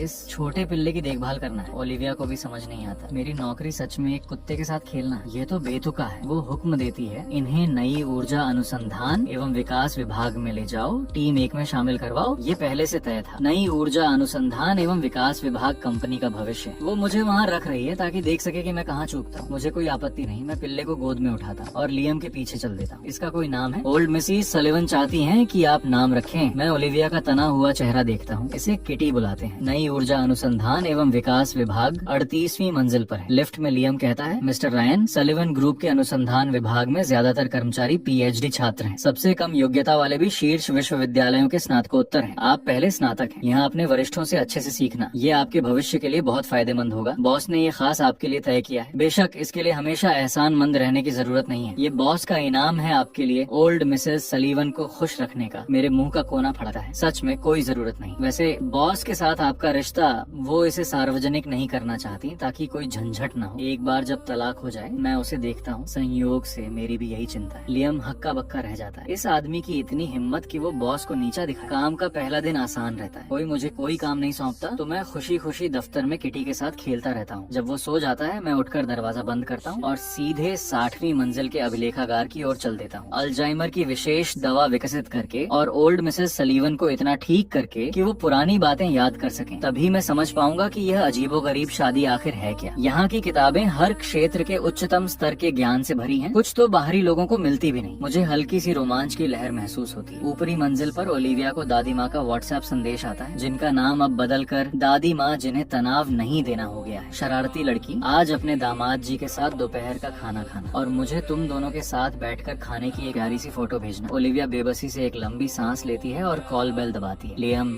2 लंच तैयार करवा कर ऊपर भेजो। वो मुझे संदेश करती है, लेकिन मेरा जवाब काफी देर तक नहीं आता। 60वीं मंजिल पर मैं किताबों की अलमारियों के पीछे खोज में इतना डूबा हूँ कि मुझे पता ही नहीं चलता कि सिंडी मुझे घूर रही है। जब मैं पीछे हटता हूँ तो किसी से टकरा जाता हूँ। माफ करना। मुड़कर देखता हूँ तो सिंडी उलझे भावों से मुझे देख रही है। रायन, क्या तुम ये सब परेशानी सिर्फ इसलिए उठा रहे हो ताकि परदादी माँ को खुश करके आंटी ओलिविया के करीब पहुँच सको? मेरा चेहरा तुरंत सख्त हो जाता है। तुमसे मतलब? आंटी ओलिविया को इन सालों में कभी किसी मर्द में दिलचस्पी नहीं रही। ये मत सोचो कि अपने चेहरे से उन्हें फंसा लोगे। वो इतनी उथली नहीं है। देखो, उन्होंने तुम्हें एक बेमतलब की नौकरी देकर टरका दिया। मैं मुंह बिचकाता हूँ तो फिर तुम इतने सालों से मेरे पीछे पड़ी रही। इसका मतलब तुम उथली हो? सिंडी की आंखें लाल हो जाती हैं। मैं जानती हूँ तुम मुझसे नफरत करते हो क्योंकि मैंने फ्रैंक से शादी की, लेकिन मेरे पास कोई चारा नहीं था। कुलीन घरानों की शादियों में बहुत सी बातें सोचनी पड़ती हैं। मेरी माँ ने मुझे एक साधारण इंसान के साथ रहने की इजाजत दे दी थी, लेकिन तुम्हारी पृष्ठभूमि को देखते हुए चाहे कुछ भी हो जाए, मैं एक नाजायज बेटे से शादी नहीं कर सकती थी, वरना सलिवन परिवार का सामना कैसे करती और हाई चेंग में मेरी हंसाई होती। मैं नजरें हटा लेता हूँ। शुक्रिया कि तुमने मुझसे शादी नहीं की। जैसे ही मैं जाने लगता हूँ, सिंडी मेरा रास्ता रोक लेती है। मैं तुम्हारे लिए अपनी टीम में काम का इंतजाम कर सकती हूँ। कोई काबिल इंसान ढूंढूंगी जो तुम्हें सिखाए। मैं जानती हूँ तुम महत्वाकांक्षी हो, तुम बहुत होशियार हो, जल्दी सीख जाओगे। ये सुनकर मैं उसकी बात काट देता हूँ। शर्त क्या है? अपनी पत्नी को तलाक दो और मेरे साथ आ जाओ। सिंडी ये बर्दाश्त नहीं कर सकती कि मैं किसी दूसरी औरत के साथ रहूं। बस जरा सोचो। इसके बारे में सोचते सोचते उसका दिमाग खराब हो जाता है। मैं ठंडे स्वर में जवाब देता हूँ, ओ तुम लायक नहीं हो। तुम अपनी उस गुंडी पत्नी से इतना प्यार क्यों करते हो? मानो मेरी बात। मैं उसे कुछ पैसे दे सकती हूँ या किसी को उसे धमकाने के लिए भेज सकती हूँ और वो तुम्हें छोड़ देगी। वो मेरी बराबरी कैसे कर सकती है? ये सुनकर मैं ठंडी नजरों से सिंडी को देखता हूँ। मैं तुम्हारा अहंकार तोड़ना नहीं चाहता था, लेकिन चूंकि तुम खुद ही गहराई में जाने पर तुली हो तो सुनो, मेरी पत्नी तुमसे ज्यादा सुंदर है और उसका व्यक्तित्व भी बेहतर है। ये कहकर मैं पलटता हूँ और जाने लगा। तभी कोने में ओलिविया दिखती है। मैं चुप हो जाता हूँ, वो भी। इधर सिंडी आंखों में अंधेरा लिए अपना फोन उठाती है और फ्रैंक को कॉल करती है। कल दोपहर तुम डॉक्टर रे के साथ खाना खा रहे हो ना? मुझे भी साथ ले चलो। ओलिविया मुझे लंच के लिए ऊपरी मंजिल पर ले जाती है। हम ओलिविया के दफ्तर में दाखिल होते हैं और वो बगल की डाइनिंग टेबल की तरफ इशारा करती है। तुम पहले खाना शुरू करो, मेरा अभी थोड़ा काम बाकी है। मुझे थोड़ी शर्मिंदगी महसूस होती है। उसके अंदाज से लग रहा है शायद उसने मेरी पहले वाली बात नहीं सुनी। मैं यही सोच रहा होता हूँ कि फोन कैमरे की आवाज आती है। ओलिविया बड़े इत्मीनान से एक फोटो खींचती है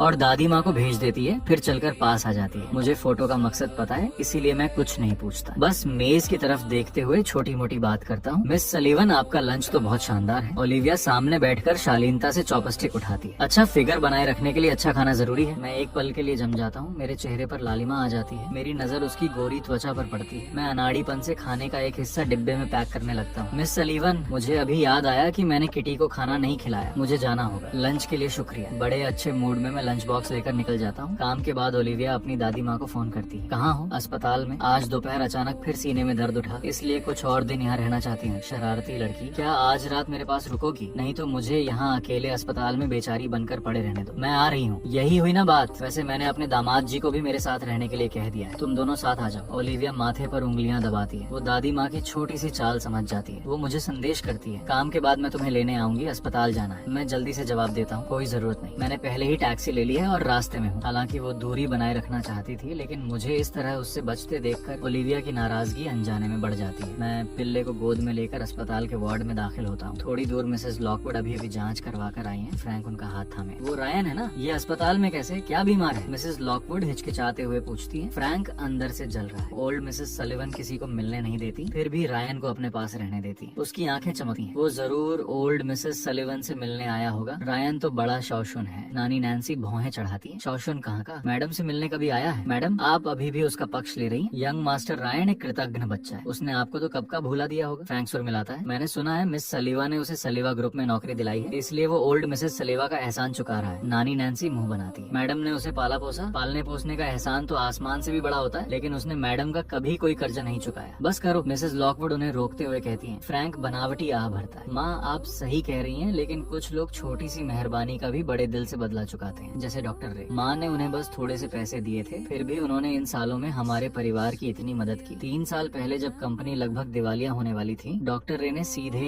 एक तकनीकी पेटेंट दे दिया, जिसने हमारी कंपनी को बचा लिया। नानी नैन्सी सिर हिलाती है। इस तुलना में डॉक्टर रे तो रायन से कहीं बेहतर है। मैं भी जानना चाहती हूँ कि डॉक्टर रे आखिर किस तरह के इंसान है। माँ, कल मुझे भी साथ ले चलो। मिसेस लॉकवुड मुस्कुराती है और उसके सिर पर हाथ फेरती है। ले चलूंगी। ये सारा दृश्य मैं अस्पताल के VIP कमरे में सोफे पर बैठा देखता हूँ। मेरी नजर मिसेस लॉकवुड पर टिकी है। उनके चेहरे पर अस्वस्थता की पीली छाया है। फ्रैंक उनके कान में कुछ फुसफुसाता है और मिसेस लॉकवुड बेबसी से सिर हिला देती है। दोनों बहुत घनिष्ठ लग रहे हैं। जब तक वो गाड़ी में नहीं बैठ जाते, मैं अनमने मन से नजरें नहीं हटाता। पलटता हूँ तो ओल्ड मिसेस सलीवन मेरे पीछे खड़ी। दामाद जी, वो कौन है? बहुत जानी पहचानी लग रही है। मेरे चेहरे पर कोमलता आ जाती है और मैं अभी कुछ कहने ही वाला होता हूँ कि उनकी आंखें अचानक चमक उठती हैं। याद आया, ये तुम्हारी माँ है। तुम दोनों बिल्कुल एक जैसे दिखते हो। मैं एक पल के लिए रुक जाता हूँ। दरअसल चेहरे की बनावट को छोड़कर मेरे नैन नक्श मिसेस लॉकवुड से बिल्कुल नहीं मिलते। बस एक चीज एक जैसी, वो ठंडा निर्लिप्त भाव। लॉकवुड परिवार छोड़ने के बाद मैं अनजाने में उनके अंदाज की नकल करने लगा था। उनकी थोड़ी सी छाप मुझ पर पड़ गई। मैं ओल्ड मिसेस सलीवन को देखता हूँ। दादी माँ वो मेरी माँ नहीं है, लेकिन ओल्ड मिसेस सलीवन अड़ी रहती हैं। दामाद जी, तुम अपनी माँ को कैसे नहीं पहचानते? मैं हंसूं या रोऊं समझ नहीं आता। सौभाग्य से ओलिविया रात का खाना लेकर आ जाती है। ओलिविया ने हम तीनों के लिए भरपूर खाना और फल लाए हैं। ओल्ड मिसेस सलीवन खाना देखते ही तुरंत भौहें चढ़ाती। दामाद जी आम नहीं खा सकते, उन्हें आम से एलर्जी है। मेरा दिल एक पल के लिए रुक जाता है। मैं उन्हें हैरानी से देखता हूँ। दादी माँ, आपको ये कैसे पता? सच में पहले मुझे एलर्जी थी, लेकिन 2 साल पहले वो ठीक हो गई और मैंने ये बात उन्हें कभी नहीं बताई। ओल्ड मिसेस सलीवन मुस्कुराती है। तुमने खुद बताया था, कहा था कि आम खाने पर चेहरे पर छोटे छोटे लाल दाने निकल आते थे। मेरा चेहरा गंभीर हो जाता है। ये पहले कब था? ओल्ड मिसेस सलीवन फिर धुंधली हो जाती। लगता है शादी से पहले बताया था। मेरे मन में तूफान उठ रहा है। मुझे यकीन है कि शादी से पहले मैं उन्हें जानता ही नहीं था और मेरी याददाश्त भी नहीं गई है। मैं जल्दी से पूछता हूँ, और क्या याद है? जैसे ओलिविया और मेरा प्रमाण पत्र कैसे बना? ओल्ड मिसेस सलीवन सिर हिलाती हैं, कहती हैं याद नहीं। मुझे ओलिविया की जांचती परखती नजर महसूस होती है। उसका चेहरा ठंडा है। मैं जानता हूँ वो फिर सोच रही होगी कि मेरी कोई चालाकी है। कोई फायदा नहीं, इसलिए मैं शिबा इनू को उठा लेता हूँ। दादी माँ, आप दोनों पहले खाना खाओ, मैं कुत्ते को टहलाने ले जाता हूँ। मैं गलियारे के आखिर में छुपकर चुपचाप अस्पताल के कमरे की तरफ देखता रहता हूँ। जल्द ही ओलिविया भी बाहर आ जाती है। मिस्टर रायन, कुछ कहना है? मुझे लगा आप चाहेंगी कि मैं कुछ सफाई दूं। तो क्या कुछ सफाई देनी है? मैं सच्चाई से जवाब देता हूँ। दादी माँ ने शादी से पहले की जो बातें कही, मुझे सच में नहीं पता कि क्या हो रहा है। इतनी निजी बात है, दादी माँ इसे बना नहीं सकती। मुझे लगा वो शक करेंगी, लेकिन वो बस शांति से जवाब देती है। मुझे पता है, मैं दंग रह जाता हूँ। मिसेस सलीवन, आप मानती हैं मुझे? ओलिविया एक कदम करीब आती है। उसका लहजा बर्फीला है। मिस्टर रायन, मुझे इससे कोई फर्क नहीं पड़ता कि आपका मकसद क्या है। जब तक आप दादी माँ को खुश रख सके हैं, मैं वादा करती हूँ कि आपकी पूरी तरह रक्षा करूँगी। मैं समझ जाता हूँ उसे सच्चाई से कोई मतलब नहीं। जब तक दादी माँ खुश हैं, वो मेरी किसी भी चाल से आंखें मूंद सकें। वो दबदबे भरे लहजे में जोड़ती है। लेकिन अगर आपने दादी माँ को तकलीफ दी, तो मैं ये सुनिश्चित करूंगी कि आप हाईचेंग में टिक न सके। मैं ठंडी हंसी हंसता हूँ। मिसेस सलीवन, क्या आप पहले से यही नहीं कर चुकी? ओलिविया भौहें चढ़ाती है और कुछ कहने ही वाली होती है कि पीछे से प्रोफेसर वॉकर की आवाज आती है। रयान, प्रोफेसर वॉकर खुरदरी आवाज में चलते हुए आते हैं। मैं अभी तुम्हें फोन करने ही वाला था। मिसेस सलीवन के साथ जो गलतफहमी हुई थी वो सुलझ गई। वो मिसेस सलीवन सच में बेरहम है। इतनी प्रतिशोधी कैसे हो सकती है? स्नातक की सिफारिश रद्द करना काफी नहीं था, ऊपर से ये भी ऐलान कर दिया कि तुम्हें हाईचेंग से गायब करवा देंगे। मेरे बगल में खड़ी ओलिविया भौचक्की रह जाती है, जबकि मैं उसे आधी मुस्कान देता हूँ। प्रोफेसर, चिंता मत करो, सब सुलझ गया, बस गलतफहमी थी। मिसेस सलीवन तो दरअसल बहुत अच्छी है। उन्होंने न सिर्फ मुझे नौकरी दिलाई बल्कि मेरी रक्षा करने का वादा भी किया। ओलिविया का चेहरा काला पड़ जाता है। प्रोफेसर वॉकर चैन की सांस लेते हैं, फिर सहज भाव से ओलिविया की तरफ मुड़कर पूछते हैं, क्या यही आपकी गुंडी पत्नी है? ओलिविया का चेहरा पूरी तरह काला पड़ जाता है, लेकिन मेरी मुस्कान और चौड़ी हो जाती है। कुछ ऐसा ही समझ लो। प्रोफेसर वॉकर ओलिविया से गंभीरता से कहते हैं, बेटी तुम सुंदर हो, कोई अच्छी नौकरी ढूंढने की कोशिश करो। इधर लॉकवुड परिवार के खाने के कमरे में रिचर्ड उदास बैठी मिसेस लॉकवुड को चिंता से देखें। सोफिया क्या हो, तबीयत ठीक नहीं? फ्रैंक बीच में बोल पड़ता, पापा आज हम अस्पताल में रायन से मिले तो माँ थोड़ी परेशान हो गई, उसकी चिंता क्यों करनी? फ्रैंक एक आह भरता है, वो अब जरूर मुझसे नफरत करता होगा। मुझे डर है कहीं वो ओल्ड मिसेस सलिवन के सामने कुछ न कह दे और मिसेस सलिवन मुझ पर भड़क जाए। रिचर्ड मुंह बिचकाता है, ये तो उसने खुद मिसेस सलिवन को नाराज किया, तुमसे क्या लेना देना? तभी रिचर्ड का फोन बजता है। ओलिविया के सहायक लियम का फोन है। लियम कैसे फोन किया? क्या मिस सलिवन का कोई निर्देश है? दूसरी तरफ से आवाज असामान्य रूप से ठंडी है। बॉस ने पूछने के लिए कहा है कि मिस्टर फ्रैंक को कब बॉस ने कहा था कि वो मिस्टर रायन लॉकवुड को हाइचिंग से गायब करवाना चाहती हैं। बॉस को तो इस बारे में कुछ पता ही नहीं। रिचर्ड का चेहरा काला पड़ जाता है। वो अविश्वास से फ्रैंक को देखते हैं। लियम आखिर में एक बात और कहता है, लॉकवुड परिवार को सच में अपने छोटों को बेहतर तरीके से तरबियत देनी चाहिए। फिर वो फोन काट देता है। बगल में फ्रैंक चुपचाप सिर झुका लेता है। मैंने रायन को मिसबा सलिवन को परेशान करते देखा था और डर गया था कि कहीं वो सिंडी के साथ मेरी सगाई न बर्बाद कर दे। पापा मेरी ऐसी नीयत नहीं थी। फ्रैंक का चेहरा पीला पड़ा हुआ है। आखिरकार रायन भी आपका बेटा है। मुझे डर था कि आप उसे डांटने पर दिल नहीं कर पाएंगे। रिचर्ड बात बदल देते हैं, मैंने कितनी बार मन में कहा है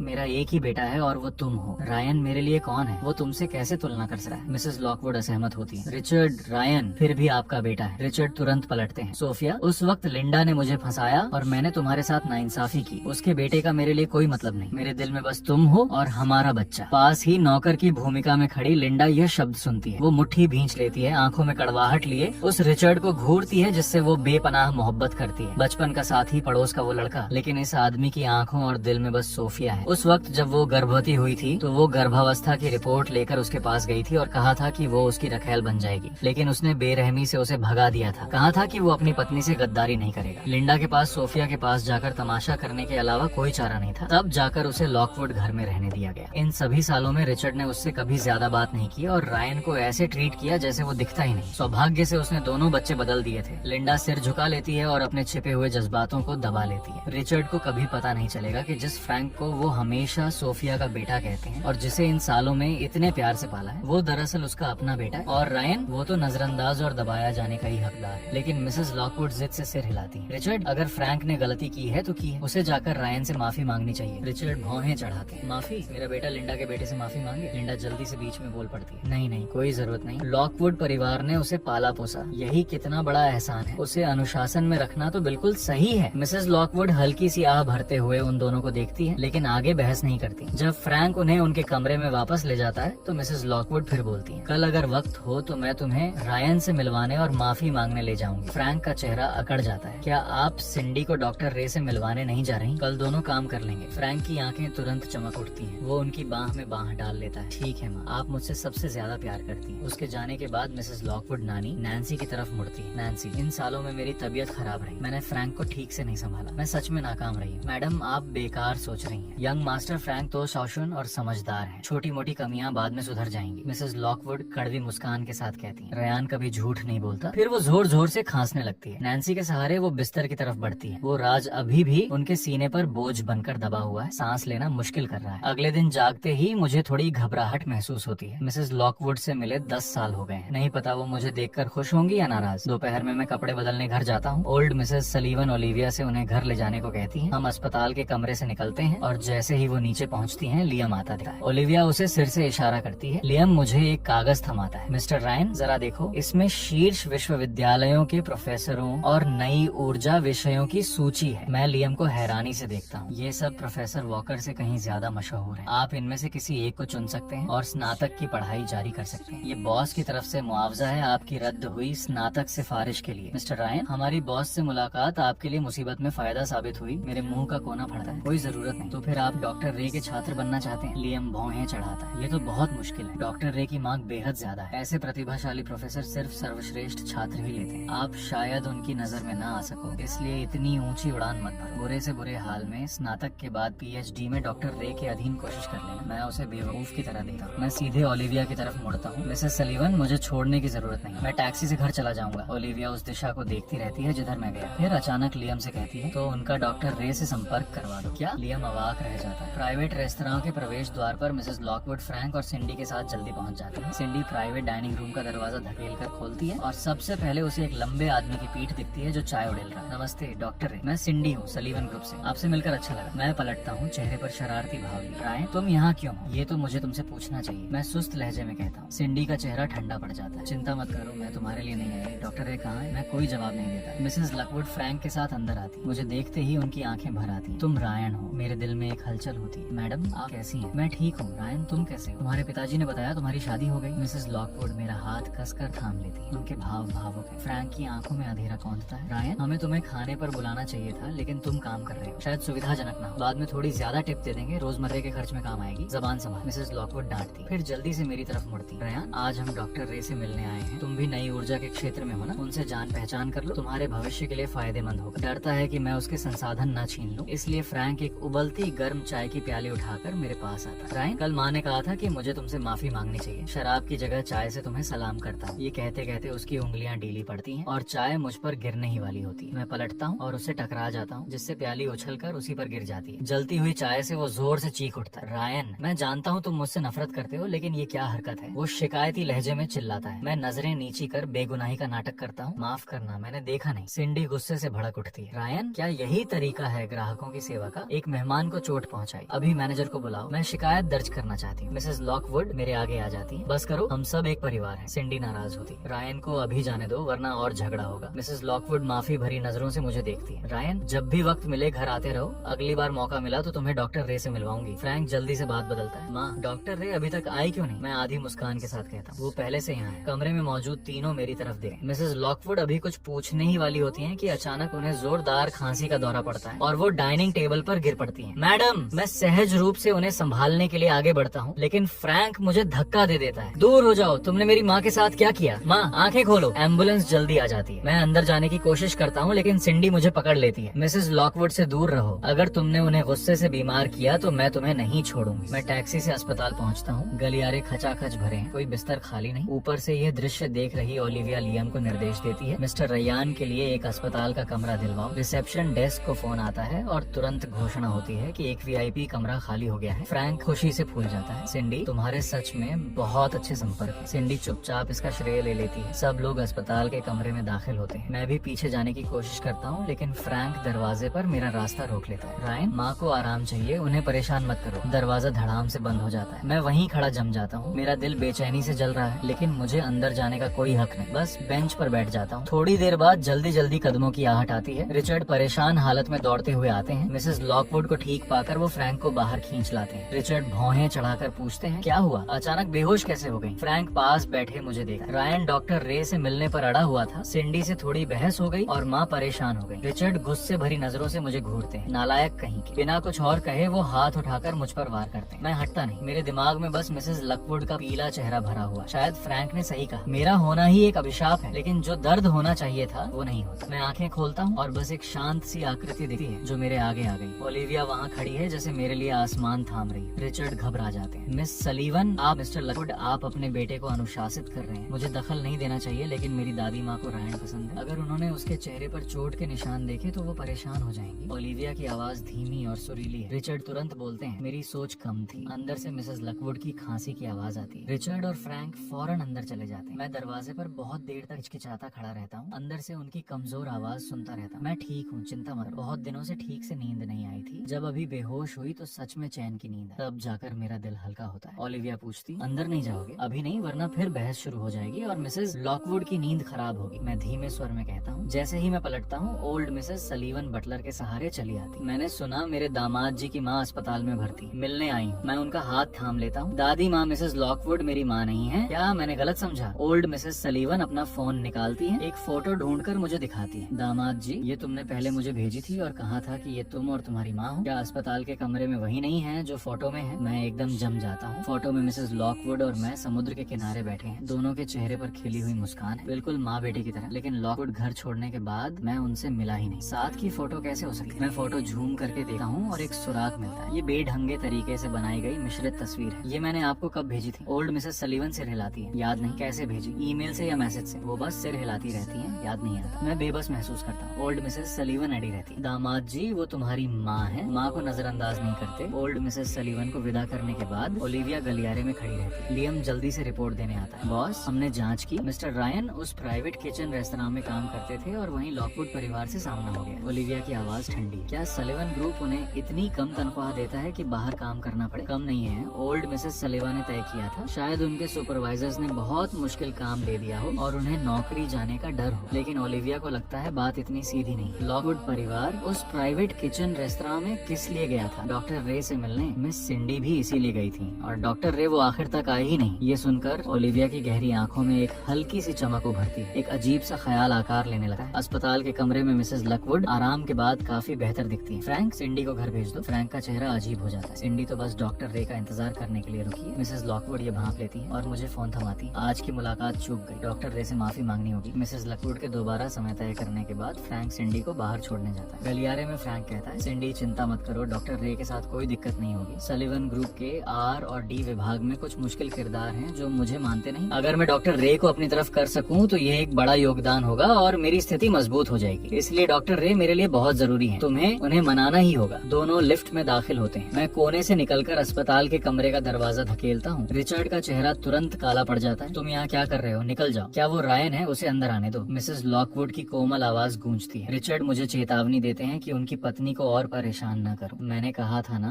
आज का रायन की वजह से नहीं था, बस कई दिनों से ठीक से नींद नहीं आ रही। मिसेस लॉकवुड उन्हें प्यार से डांटती हैं और मेरा हाथ थाम लेती हैं। बच्चे, आज तुम डर गए होगे। उनकी हथेली गर्म है। मैं मुस्कुराकर कहता हूँ, नहीं, जब भी वक्त मिले घर आते रहो। और तुम्हारी पत्नी? तुम्हारे पिताजी ने कहा वो गुंडी है, लेकिन मुझे यकीन नहीं। रायन का बचपन से अच्छा विवेक रहा है और सोच मजबूत है। जिसे तुमने पसंद किया वो जरूर किसी काबिलियत वाली होगी। कभी उसे मिलवाने लाओ। मेरी नाक सिनसिनाने लगती है। ठीक है। वो फिर जोर जोर से खांसने लगती है। मैं एक प्लास्टिक की बोतल निकालता हूँ। ये खांसी की दवा है, किसी से मंगवाई थी। रात को नींद न आए तो एक ले लेना। वो सहमति में सिर हिलाती है। जैसे ही मैं कमरे से निकलता हूँ, अंदर से रिचर्ड की तिरस्कार भरी आवाज आती है, किसी अनजान क्लिनिक की एक बोतल दवा से तुम पिघल गई। वो उसे लापरवाही से कूड़ेदान में फेंक देते हैं। देर रात मिसेस लकवुड फिर खांसते हुए जाग जाती है। इतनी बेचैनी होती है कि जिंदगी खत्म करने के विचार मन में आने लगे हैं। किसी आवेग में वो कूड़ेदान से दवा निकालती है और एक गोली लेती है। तुरंत एक ठंडक की लहर उनके खुजलाते गले को लपेट लेती है और वो गहरी नींद में खो जाती है। अगले दिन सुबह 10 बजे रिचर्ड उन्हें जगाते हैं। वो पूरी दोपहर तक सोती रही। मैडम, डॉक्टर ने कल जो नींद की गोलियां दी थी सच में काम कर गयी। पूरे 10 घंटे सोई। नानी नैन्सी इतनी खुश होती है कि उसकी आंखें भर आती हैं। कौन सी नींद की गोलियां? मिसेस लकवुड उलझन में पड़ जाती है। नैन्सी फ्रैंक की तरफ देखती है। सिंडी ने आपके लिए मंगवाई थी, खास तौर पर तेज नींद की गोलियां ढूंढकर आपकी दवा में मिला दी। सोचा नहीं था कि सच में काम करेंगे। मिसेस लॉकवुड एक पल के लिए रुक जाती है। उन्हें महसूस होता है कि उनका गला काफी साफ लग रहा है, लेकिन उनकी नजर तकिए के पास रखी बिना लेबल की प्लास्टिक बोतल पर पड़ती है। रिचर्ड अपनी होने वाली बहू की तारीफों के पुल बांधते हैं। ये बहू तो सच में कमाल की है। मैंने सुना है इन दिनों वार्ड में जगह नहीं थी और सिंडी ने ही काफी जुगाड़ लगाकर ये कमरा दिलवाया। हम उसके बहुत एहसानमंद हैं। फ्रैंक मौके का फायदा उठाता है। माँ, सिंडी आपका इतना ख्याल रखती है, आपको भी उसकी मदद करनी चाहिए। उसके परिवार की इच्छा है कि सिंडी अनुसंधान एवं विकास विभाग संभाले, लेकिन वहाँ के शोधकर्ता उसे मानते नहीं। अगर डॉक्टर रे को बाहरी तकनीकी सलाहकार के रूप में बुलाया जा सके तो सिंडी की स्थिति मजबूत हो जाएगी। मिसेस लॉकवुड थोड़ा हिचकिचाती हैं, फिर कहती हैं, ठीक है, मैं डॉक्टर रे से पूछूंगी, लेकिन अगर वो न माने तो जोर मत डालना। फ्रैंक चौड़ी मुस्कान के साथ मन में सोचता है, जब तक मिसेस लकवुड मांगे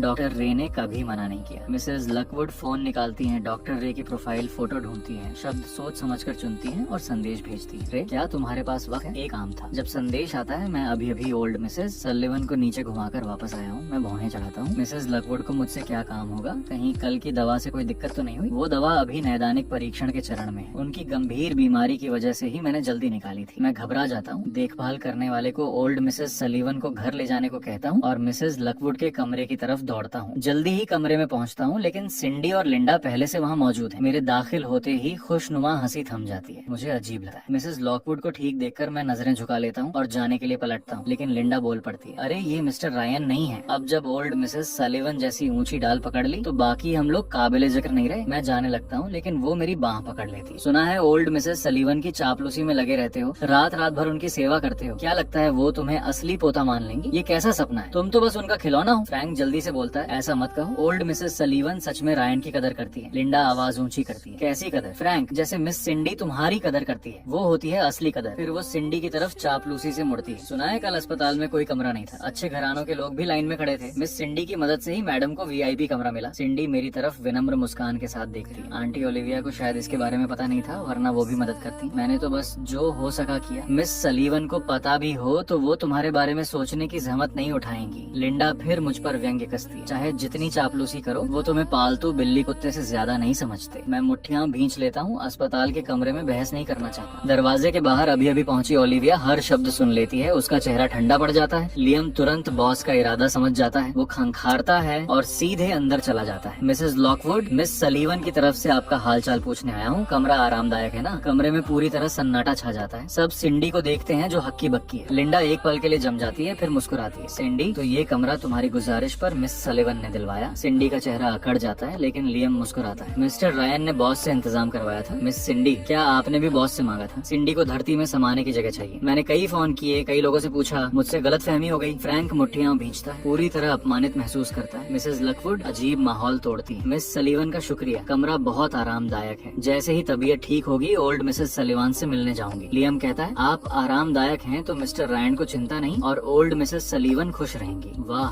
ये तो बड़ी तारीफ हो गई। कमरे में मौजूद कुछ लोगों के दिल धक से रह जाते हैं, जबकि मिसेस लकवुड सच में खुश हो जाती है। मैं लिंडा की तरफ मुड़ता हूँ। मेरे चेहरे पर व्यंग्य पूरी तरह झलक रहा है। लिंडा गुस्से से आपे से बाहर हो जाती है। नालायक कहीं के, इतना इतरा क्यों रहे हो? चुप करो, रिचर्ड जोर से डांटते हैं। मेरी पत्नी बीमार है, उन्हें आराम चाहिए। यहाँ क्या भौंक रही हो? घर जाओ। लिंडा मुझे नफरत भरी नजरों से घूरती है, चेहरा ढककर भाग जाती है। मैं बिस्तर की तरफ देखता हूँ। मैडम, रात को कैसी नींद आई? मिसेस लकवुड अनजाने में कंबल के नीचे छोटी दवा की बोतल कसकर पकड़ लेती है। बहुत अच्छी नींद आई, बहुत दिनों बाद इतनी अच्छी नींद आई। ये अच्छा हुआ, मैं अब चलता हूँ। लियम और मैं कमरे से निकलते हैं। ओलिविया गलियारे की दीवार से टिकी फोन देख रही है। रोशनी और छाया में उसकी ठंडी प्रोफाइल उभर रही है। मुझे बाहर आते देख वो होंठ खोलती है। दादी माँ तुम्हारी चिंता में थी, इसलिए जिद की कि मैं खुद आकर देखूं। उसकी आवाज भले दूर की है, लेकिन मेरा दिल गर्म हो जाता है। शुक्रिया। अस्पताल के कमरे का दरवाजा खुलता है और सिंडी और फ्रैंक बाहर निकलते हैं। मुझे और ओलिविया को साथ खड़े देखकर फ्रैंक ऐसे तन जाता है जैसे किसी बड़े दुश्मन से सामना हो। सिंडी सहज ही सवाल करती है, आंटी ओलिविया, आप यहाँ क्या कर रही हैं? ओलिविया की आंखों में मनोरंजन की चमक आती है। मेरी आवाजाही की रिपोर्ट तुम्हें देने की जरूरत नहीं लगती। भारी दबाव से सिंडी की हथेलियां पसीने से भीग जाती है। वो जलन भरी नजरों से ओलिविया को देखती है। आंटी, आप इतने समय से अस्पताल में परदादी माँ की देखभाल कर रही हैं, आपके पति को ऐतराज नहीं होता? मैं थोड़ा हैरान होता हूँ। ओलिविया की तरफ देखकर आधी मुस्कान के साथ कहता हूँ, उन्हें ऐतराज नहीं होना चाहिए। सिंडी का चेहरा एकदम बदल जाता है। ओलिविया अचानक बोलती है, चलो कमरे में चलते हैं, दादी माँ इंतजार कर रही होंगी। मैं नरम मुस्कान के साथ कहता हूँ, चलो। हम दोनों पलटकर चल देते हैं, सिंडी को अंधेरी आंखों के साथ वहीं छोड़कर। वो मिसेस लॉकवुड के कमरे में वापस जाती है। बिस्तर ठीक करते हुए चिल्लाती है, बिस्तर पर गोलियों की ये बोतल क्यों है? रिचर्ड भौहें चढ़ाते हैं। क्या ये वही बिना लेबल की गोलियां नहीं है जो रायन ने दी थी? हाँ, आपने इसे वापस क्यों उठाया? मैंने कल रात एक ली थी, असर हुआ। मिसेस लॉकवुड समझाती। नामुमकिन है, असर तो साफ नींद की गोलियों का हुआ था। रिचर्ड दवा छीन लेते, उसकी गोलियां पता नहीं कहाँ से लाया, क्या पता नुकसान करे। उस पर भरोसा मत करो। आज रात ये नहीं लूंगी, देखते हैं कौन सी दवा सच में काम करती है। देर रात मिसेस लकवुड को फिर जोरदार खांसी का दौरा पड़ता है, जो रुकने का नाम नहीं है। नैन्सी तथा कथित चमत्कारी नींद की गोलियां लेती है, लेकिन पता चलता है वो बिल्कुल काम नहीं करती। मिसेस लकवुड खांसते खांसते लाल हो जाती है। नैन्सी दौड़कर मेरी दवा लेकर आती है। जैसे ही वो देने वाली होती है, फ्रैंक उसका हाथ पकड़ लेता है। माँ, कहीं इन गोलियों ने ही खांसी और बढ़ा तो नहीं दी? अनजान दवा नहीं लेनी चाहिए। रिचर्ड भी भड़क उठते हैं। ये रायन, सोफिया, तुमने उसके साथ इतना अच्छा किया और उसने झर लाकर तुम्हें नुकसान पहुंचाया। मिसेस लॉकवुड खांसते खांसते बोल नहीं पाती। उनकी नजरें नैन्सी पर टिकी। नैन्सी की वफादारी कट्टर है। दबाव के बावजूद वो दवा मिसेस लकवुड के मुंह में डाल देती है और खांसी तुरंत रुक जाती है। मिसेस लकवुड लंबी राहत की सांस लेती है। ये साबित हो जाता है कि रायन की दवा काम करती है। वो बाहर के कमरे में आ जाते हैं। फ्रैंक का चेहरा पीला पड़ा। पापा, रायन ने किसी विशेष दवा का इंतजाम किया। उसमें ऐसी क्या क्षमता होगी? जरूर मिस सलीवन ने उसे दिलवाई हो। रिचर्ड गहरी भौहें चढ़ाते हैं। लगता है ओल्ड मिसेस सलीवन सच में उसे बहुत मानती। वीआईपी कमरे में ओलिविया दादी माँ से बातें कर रही। दोपहर को क्या खाया? ओल्ड मिसेस सलीवन बहुत देर सोचती। दलिया नहीं, रुको, वो था नूडल्स। शरारती लड़की, सही है ना? ओलिविया मुस्कुराकर सिर हिलाती है, लेकिन उसका दिल डूब जाता है। दोपहर में तो चावल खाए थे। दादी माँ फिर भूल गई। उनकी याददाश्त और तेजी से कमजोर होती लग रही है। मैं आलस से बोलता हूँ, दादी माँ, कल ओलिविया ने कौन से रंग के कांदार पहने थे? ओल्ड मिसेस सलीवन तुरंत जवाब देती है, याद है मुझे, शरारती लड़की बड़ी नजाकत वाली है। कल उसने हीरे के कांदार पहने थे और उससे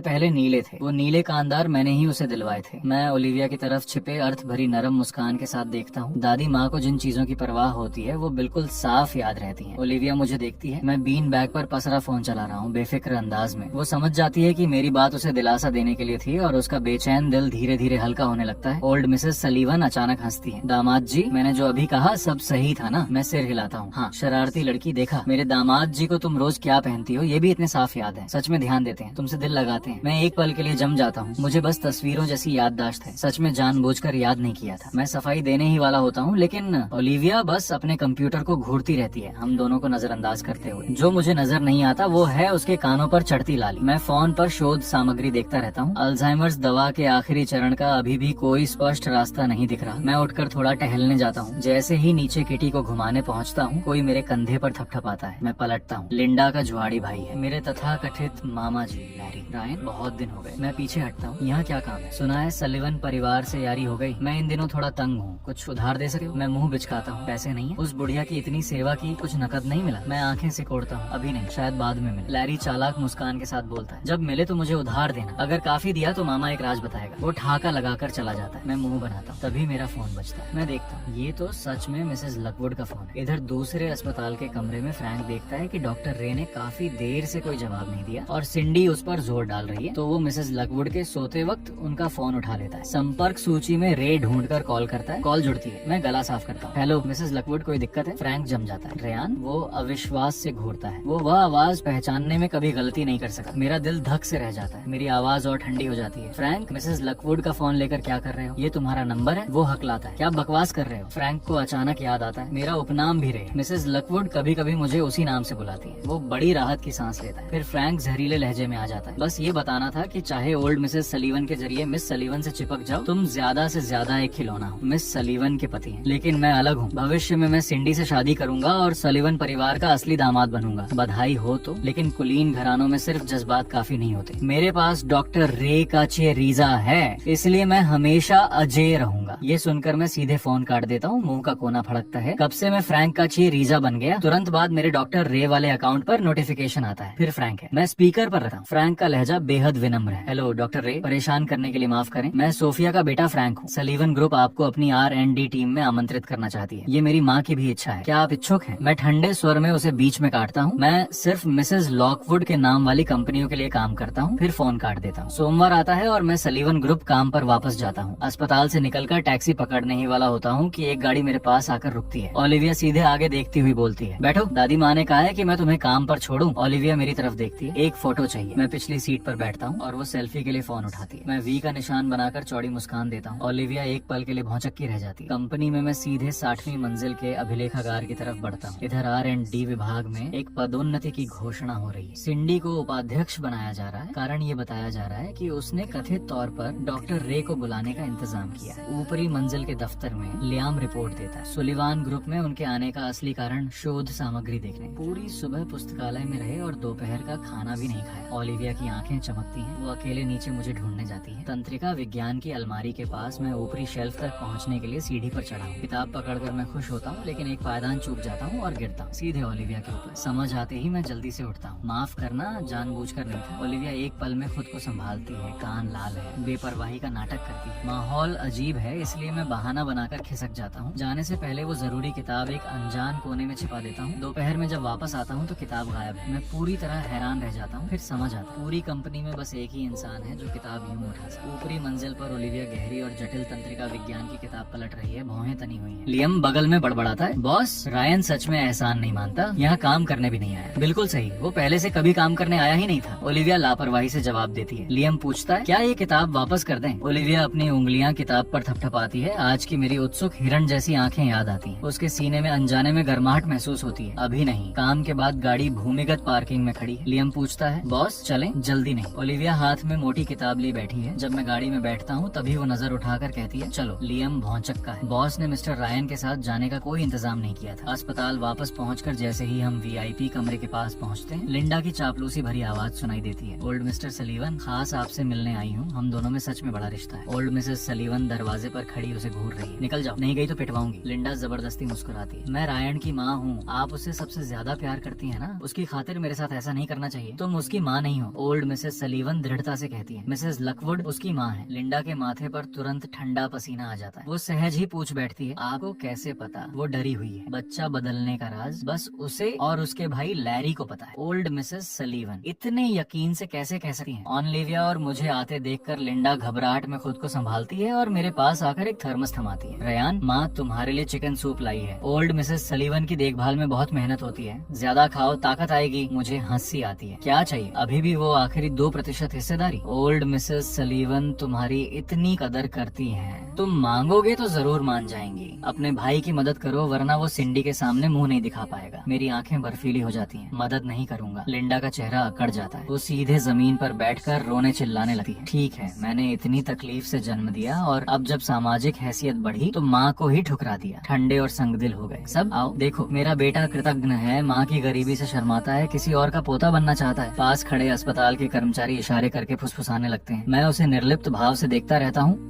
मेरे दिल में बेबसी और गहरी होती जा रही थी। जितना चाहो शोर मचाओ, अगर तुमने दूसरे मरीजों को परेशान किया तो सिक्योरिटी तुम्हें बाहर फेंक देगी। मैं उसके पास से गुजर गया। लिंडा गुस्से से भड़क उठी। नमकहराम, वह उछलकर खड़ी हुई और चिकन सूप सीधे मुझ पर फेंक दिया। सावधान! एक जोड़ी ठंडे हाथों ने मुझे अपने आगोश में खींच लिया। ओलिविया ने पीछे से मुझे ढाल लिया और सारी जलन खुद झेल ली। मेरी पुतलियां सिकुड़ गईं। मैंने जल्दी से पूछा, क्या तुम ठीक हो? हाँ ठीक हूँ। उसकी भौहें थोड़ी सिकुड़ी जब उसने लिंडा को घबरा कर भागते देखा। कमरे में दाखिल होते हुए बूढ़ी मिसेस सुलिवन ने उसके कपड़े खींचे। ओलिविया, जल्दी उतारो इसे, देखूं कितनी जली हो, कोई छाले तो नहीं? दर्द हो रहा है। दामाद, आओ दवाई लगाओ। बूढ़ी मिसेस सुलिवन ने दवाई मेरे हाथों में थमाई और बाकी सबको बाहर भगा दिया। इसे तुम्हारे हाथों में छोड़ रही हूँ। कमरे में सिर्फ हम दोनों रह गए। ओलिविया धीरे से बोली, दादी का मिजाज है, मैं नर्स को बुलाती हूँ। मैं बुलाता हूँ। मैं उसके पीछे गया। शाम की रोशनी उसकी पीठ पर पड़ रही थी। मैंने उंगलियों पर मरहम लगाया और धीरे धीरे लगाने लगा। दवाई पूरी तरह लगने तक वह चुप रही। उसने अपने बाल संवारे। मिस्टर रेयान, शुक्रिया। कोई बात नहीं। दरअसल तुम्हें मुझे ढालने की जरूरत नहीं थी। अगर तुम्हें चोट लगी तो दादी बहुत दुखी होती। ओलिविया ने मुझे एक तक देखा। क्या तुम भूल गए कि अभी तुम मेरे पति हो? मेरा दिल एक धड़कन चूक गया। ओलिविया अब थोड़ी अलग लग रही थी। मैं थोड़ी देर के लिए बाहर जा रहा हूँ, इसलिए बदला लेने। मेरा इरादा लिंडा को ढूंढने का था, लेकिन गलियारे में मुझे फ्रैंक और अंकल लैरी दिखे। लैरी हाथ मलते हुए बोला, प्यारे फ्रैंक, मेरे पास थोड़ी तंगी है। फ्रैंक ने गुस्सा दबाया। मैं इस महीने का भत्ता पहले ही दे चुका हूँ। मैं कंगाल हो गया हूँ। अगर पैसे नहीं दिए तो सच उगल दूंगा। रेयान तो जरूर बड़ी रकम देगा। मैंने दरवाजा धकेल दिया। आवाज में ठंडक थी। कौन सा सच? फ्रैंक हड़बड़ाकर उछल पड़ा। रेयान, तुम यहाँ क्या कर रहे हो? छुपकर सुन रहे थे। मैंने लैरी की तरफ उंगली उठाई और बोला, कौन सा सच? मैं पैसे दे सकता हूँ। कितने चाहिए? लैरी की आंखें चमक उठी। फ्रैंक घबरा गया। जो पैसे चाहिए मैं कोई रास्ता निकालता हूँ, ठीक है? जाने से पहले लैरी मुझसे फुसफुसाया, रेयान, मेरा राज हमेशा तुम्हारे लिए उपलब्ध है, बस काफी पैसे दो, मैं बेच दूंगा। मैंने जेनी को लैरी की पृष्ठभूमि की जांच करने का संदेश भेजा। मुड़कर देखा तो फ्रैंक जाने की तैयारी में था। मैंने लापरवाही से कहा, अगर नहीं चाहते कि लोग जाने तो करो ही। तुम्हें क्या लगता है तुम्हारे और लैरी के बीच क्या है? मुझे पता नहीं चलेगा। फ्रैंक अकड़ गया। क्या बात कर रहे हो? मुझे समझ नहीं आया। ऐसी क्या पकड़ है उसकी तुम पर कि हर महीने पैसे देते हो? बेकार की बातें मत बनाओ। मेरी सलाह है, अगर ऊर्जा है तो अपने बचाव का रास्ता सोचो। मुझ पर वक्त बर्बाद मत करो। लिंडा कहाँ है? वह तुम्हारी माँ। मुझे क्या पता। फ्रैंक जल्दी से भाग गया। मैंने लिंडा को फोन किया। तुम्हें वापस आकर मुझसे माफी मांगनी होगी। नहीं, मिस सुलिवन मुझे छोड़ेंगी नहीं। तुम मेरी तरफ से माफी मांग लो। तुम मेरे बेटे हो, तुम्हें मेरा बोझ उठाना चाहिए। अगर ऐसी बात है तो पुलिस बुलाने पर मत जाना। पुलिस क्यों बुलाओगे? मैं तुम्हारी माँ हूँ। मारना तो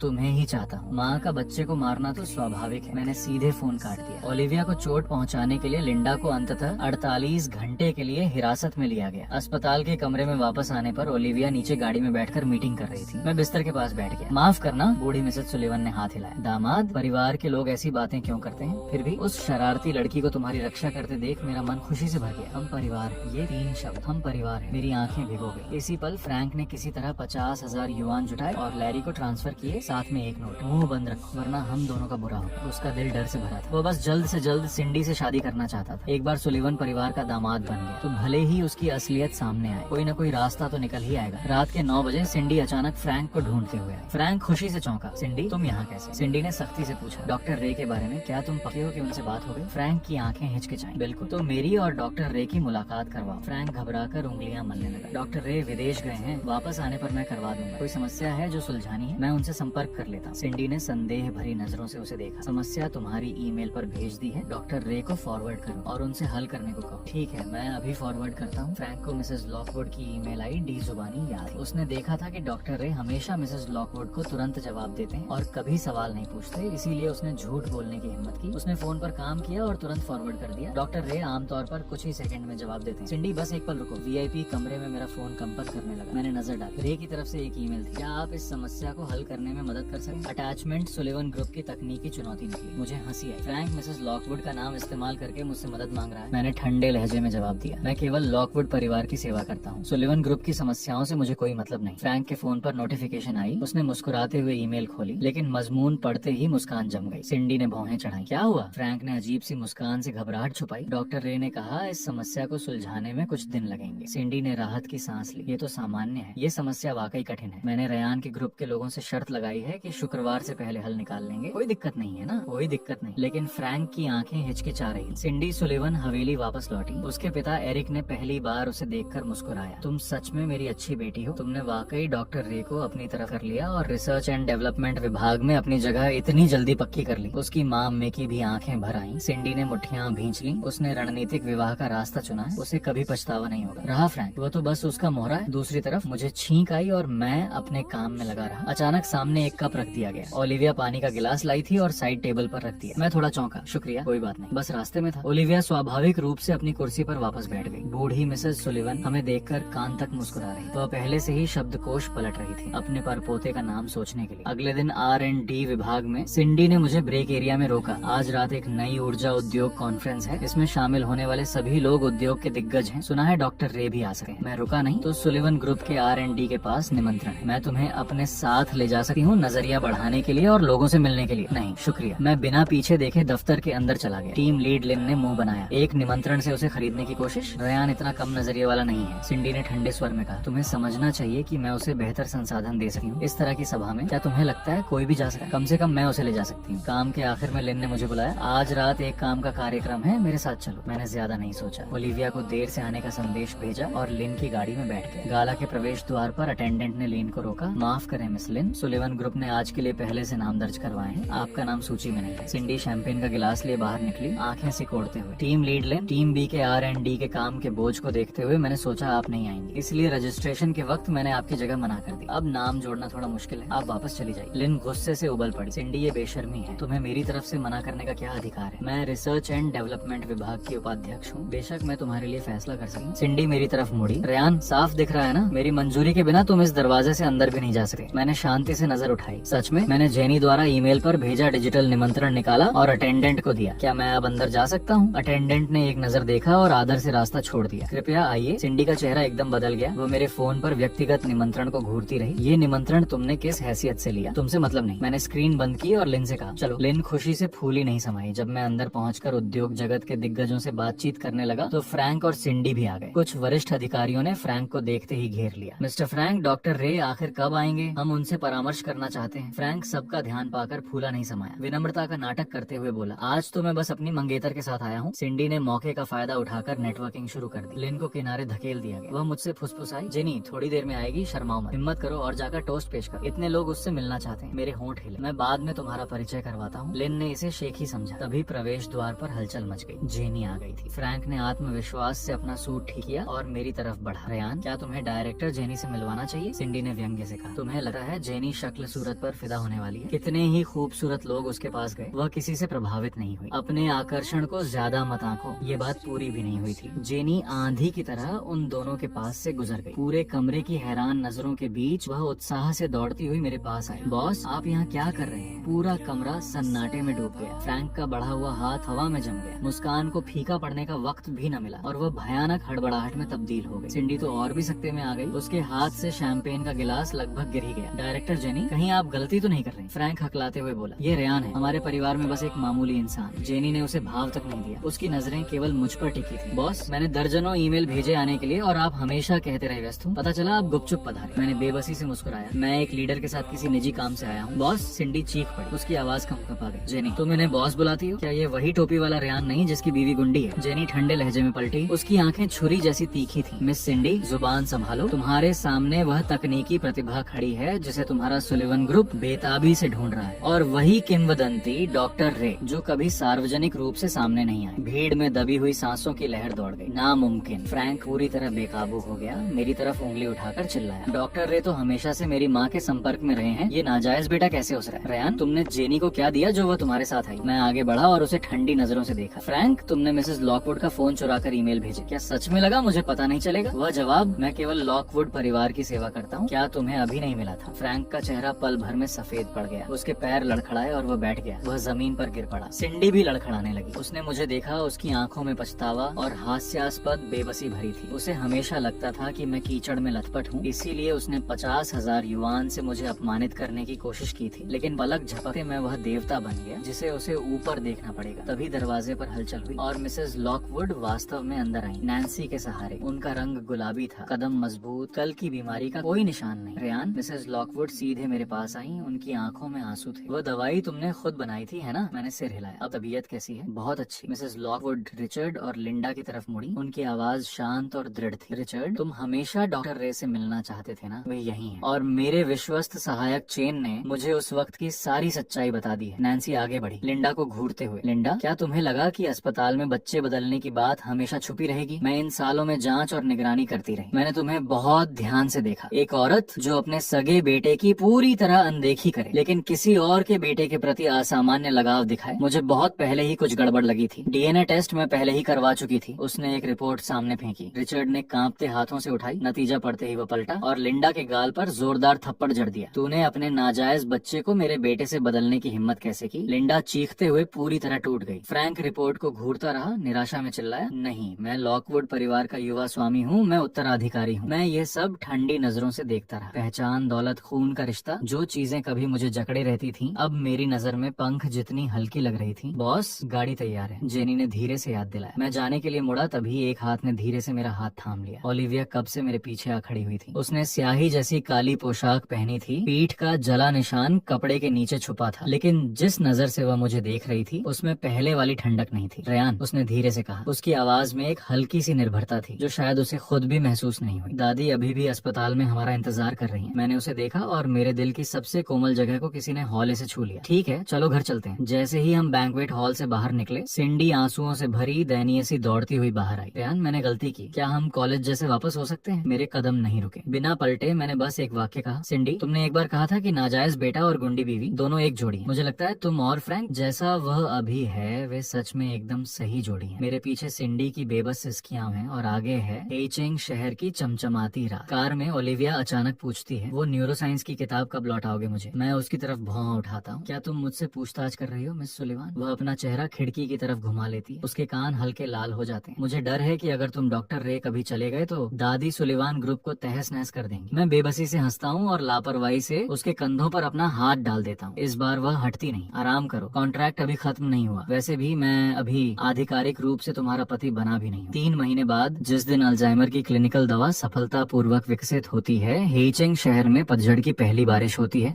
जब मैं लैब से बाहर निकलता हूँ तो देखता हूँ कि ओलिविया प्रवेश द्वार पर खड़ी है, काला छाता थामे, वही स्याही जैसी काली पोशाक पहने जो मैंने इतनी बार देखी है। लगता है वह काफी देर से इंतजार कर रही थी। उसके बालों की नोकों पर बारीक बारिश की बूंदें चिपकी हुई हैं। दादी ने मुझे तुम्हें लेने भेजा है, वह कहती है उसी सपाट लहजे में। लेकिन अब मैं उस आम तौर पर भावहीन चेहरे पर कुछ अलग झलक देख सकता हूँ। उसके कान फिर लाल है। मैं आगे बढ़ता हूँ और स्वाभाविक रूप से छाता थाम लेता हूँ, उसे भी अपने साथ उसके नीचे खींच लेता हूँ। खुद मिस सुलिवान लेने आई है, मैं तो धन्य हो गया। वह मुझे देखती है, कुछ कहती नहीं लेकिन हटती भी नहीं। कार सुलिवान एस्टेट की तरफ बढ़ती है। रास्ते में वह अचानक बोलती है, वो तलाक का समझौता। मैं उसकी तरफ मुड़कर देखता हूँ। वह रुकती है, उसकी नजर खिड़की से गुजरती तेज बारिश पर टिक जाती है। उसकी आवाज इतनी धीमी है जैसे वे खुद से बात कर रही हो। दादी ने उसे फाड़ दिया। मैं एक पल के लिए ठिठक जाता हूँ, फिर हंस देता हूँ। तो अब क्या करें? ओलिविया रुकती है, उसके चेहरे पर एक दुर्लभ शर्मिंदगी उभर आती है। दादी ने कहा कि उन्हें आखिरकार एक दामाद मिला है और वे हमें तलाक नहीं लेने देंगी। मैं कुछ नहीं कहता, बस उसे देखता रहता हूँ। वह आखिरकार अपना चेहरा मेरी तरफ घुमाती है, मेरी नजरों से नजरें मिलाती है। खिड़की के बाहर बारिश धीरे धीरे टप टप कर रही है और कार के अंदर इतनी खामोशी है कि एक दूसरे की सांसें सुनाई दें। उसकी आंखें बारिश के बाद टूटे हुए तारों की रोशनी जैसी लगती हैं। रेहान, वह मेरा नाम लेती है। उसकी आवाज ठंडी है लेकिन एक ऐसी नरमाई ली हुए है जो उसे खुद भी महसूस नहीं होती। दादी को उनकी दवा दे दी गई है। पहला उपचार चक्र आज रात से शुरू होता है। वह सिर हिलाती है, एक पल चुप रहती है, फिर जोड़ती है, शुक्रिया। मैं उसे देखता हूँ, अचानक उसे छेड़ने का मन करता है, सिर्फ जुबानी शुक्रिया। वह एक पल के लिए ठिठक जाती है जैसे उसे मेरी बात की उम्मीद न थी। वह हमेशा ठंडा रहने वाला चेहरा सच में हल्की उलझन की झलक दिखाता है। मैं हंसता हूँ, हाथ बढ़ाकर उसके बाल बिखेर देता हूँ, बस छेड़ रहा हूँ। वह मुझे घूरती है लेकिन मेरे हाथ से दूर नहीं होती। कार सुलिवान एस्टेट के प्रवेश द्वार पर रुकती है। बारिश थम चुकी है और क्षितिज पर सूर्यास्त की एक लाली छाई हुई है। बूढ़ी मिसेस सुलिवान पहले से दरवाजे पर इंतजार कर रही है। हमें बाहर निकलते देख वह तुरंत खिलखिलाती मुस्कान के साथ आगे आती है, एक हाथ से मेरा और दूसरे हाथ से ओलिविया का हाथ थामकर हमें घर के अंदर खींचती है। जल्दी जल्दी। हम खाने का इंतजार कर रहे थे। खाने की मेज पर बूढ़ी मिसेस सुलिवान कभी मेरी थाली में खाना डालती है, कभी ओलिविया ओलिविया की मेड बड़बड़ाते हुए, दामाद जी और खाओ नटखट लड़की, तुम भी खाओ, तुम दोनों बहुत दुबले हो गए हो। एक बार के लिए ओलिविया को नटखट लड़की कहलाने पर कोई आपत्ति नहीं होती, वो बस चुपचाप खाती रहती है, कभी कभी नजरें उठाकर मुझे देखती है। खाने के बाद बूढ़ी मिसेज सुलिवान हमें बाहर आंगन में चाय पीने के लिए ले जाती है। सूर्यास्त पूरे आंगन को गर्म नारंगी रंग में रंग देता है और हवा में बारिश के बाद की मिट्टी की सौंधी खुशबू है। बूढ़ी मिसेज सुलिवान अचानक कहती है, दामाद जी, नटखट लड़की, मुझे तुम दोनों से कुछ कहना है। ओलिविया और मैं एक साथ उनकी तरफ देखते हैं। बूढ़ी मिसेज सुलिवान मुस्कुरा रही हैं, लेकिन उनकी आंखों में एक चमक है। मुझे याद आ गया, मैं हैरान रह जाता हूँ, कैसे तुम दोनों ने शादी का सर्टिफिकेट लिया था। मुझे याद आ गया, निकला यह कि हमारा विवाह प्रमाण पत्र सब बूढ़ी मिसेज सुलिवान ने ही करवाया था। हमें बिना जाने समझे निष्क्रिय रूप से पंजीकृत करवा दिया गया था। बूढ़ी मिसेज सुलिवान मुझे देखकर मुस्कुराती है, दामाद जी, तुम मुझसे नाराज तो नहीं हो। मैं ओलिविया को देखता हूँ, फिर बूढ़ी मिसेज सुलिवान को, और अचानक हंस देता हूँ, नाराज नहीं हूँ। बूढ़ी मिसेज सुलिवान संतोष से सिर हिलाती है, हम दोनों को देखती हैं और अचानक पूछती हैं, तो तुम दोनों शादी कब करोगे। ओलिविया से अब बैठा नहीं जाता और वो उठकर जाने लगती है। बूढ़ी मिसेज सुलिवान उसे पकड़ लेती है, कहाँ भाग रही हो, शादी तो हो चुकी है, इतना शर्माना कैसा। मैं ये दृश्य मुस्कुराते हुए देखता हूँ। अचानक लगता है यही वह जिंदगी है जो मैं हमेशा से चाहता था। ओलिविया आखिरकार बूढ़ी मिसेज सुलिवान की पकड़ से छूटती है, मेरे पास आती है और धीरे से कहती है, चलो। मैं उठता हूँ और बूढ़ी मिसेज सुलिवान से विदा लेता हूँ। वो मुस्कुराते हुए हाथ हिलाती है और चुपके से मुझे एक पर्ची थमा देती है। कार में मैं पर्ची खोलता हूँ, उस पर लिखा है, दामाद जी, अगर यह नटखट लड़की तुम्हें परेशान करे तो मुझे बताना और मैं इसे ठीक कर दूंगी। मैं हंसे बिना नहीं रह पाता। ओलिविया झुककर देखती है, पढ़कर 2 सेकंड चुप रहती है, फिर कहती है, दादी की लिखावट बहुत सुंदर है। मैं मुड़कर उसे देखता हूँ, वह मेरी नजरों से नजरें मिलाती है और अचानक पूछती है, रयान, तुम किस बात पर हंस रहे हो। मैं उसे देखता हूँ और गंभीरता से कहता हूँ, इस बात पर कि मैं कितना खुशनसीब हूँ। वह ठिठक जाती है, क्या, बिना एक पैसा खर्च किए मुझे एक बीवी मिल गई। मैं कहता हूँ, भले ही ये नकली था, लेकिन अब लगता है ये असली होने वाला है। वो कुछ सेकंड तक मुझे देखती रहती है, फिर खिड़की की तरफ नजरें फेर लेती है, लेकिन मैं उसके होठों के कोने पर हल्की सी मुस्कान देख लेता हूँ। कार धीरे धीरे रात में आगे बढ़ती है। हाइचिंग शहर की रोशनियां खिड़की से बाहर बहती जाती हैं। ओलिविया, मैं उसे पुकारता हूँ, कल तुम्हारे पास वक्त है। वह मुड़कर मुझे देखती है, मैं उसे देखता हूँ, मेरी आंखों में मुस्कान भरी है। चलो उस तलाक के समझौते को फाड़ दें। वह 2 सेकंड चुप रहती है, फिर धीरे से सहमति में हुंकार भरती है। वह आवाज हल्की है, फिर भी इस दुनिया के किसी भी वादे से ज्यादा वजनदार। बाहर रात गहरी होती जा रही है, लेकिन मेरे लिए रात अभी शुरू ही हुई।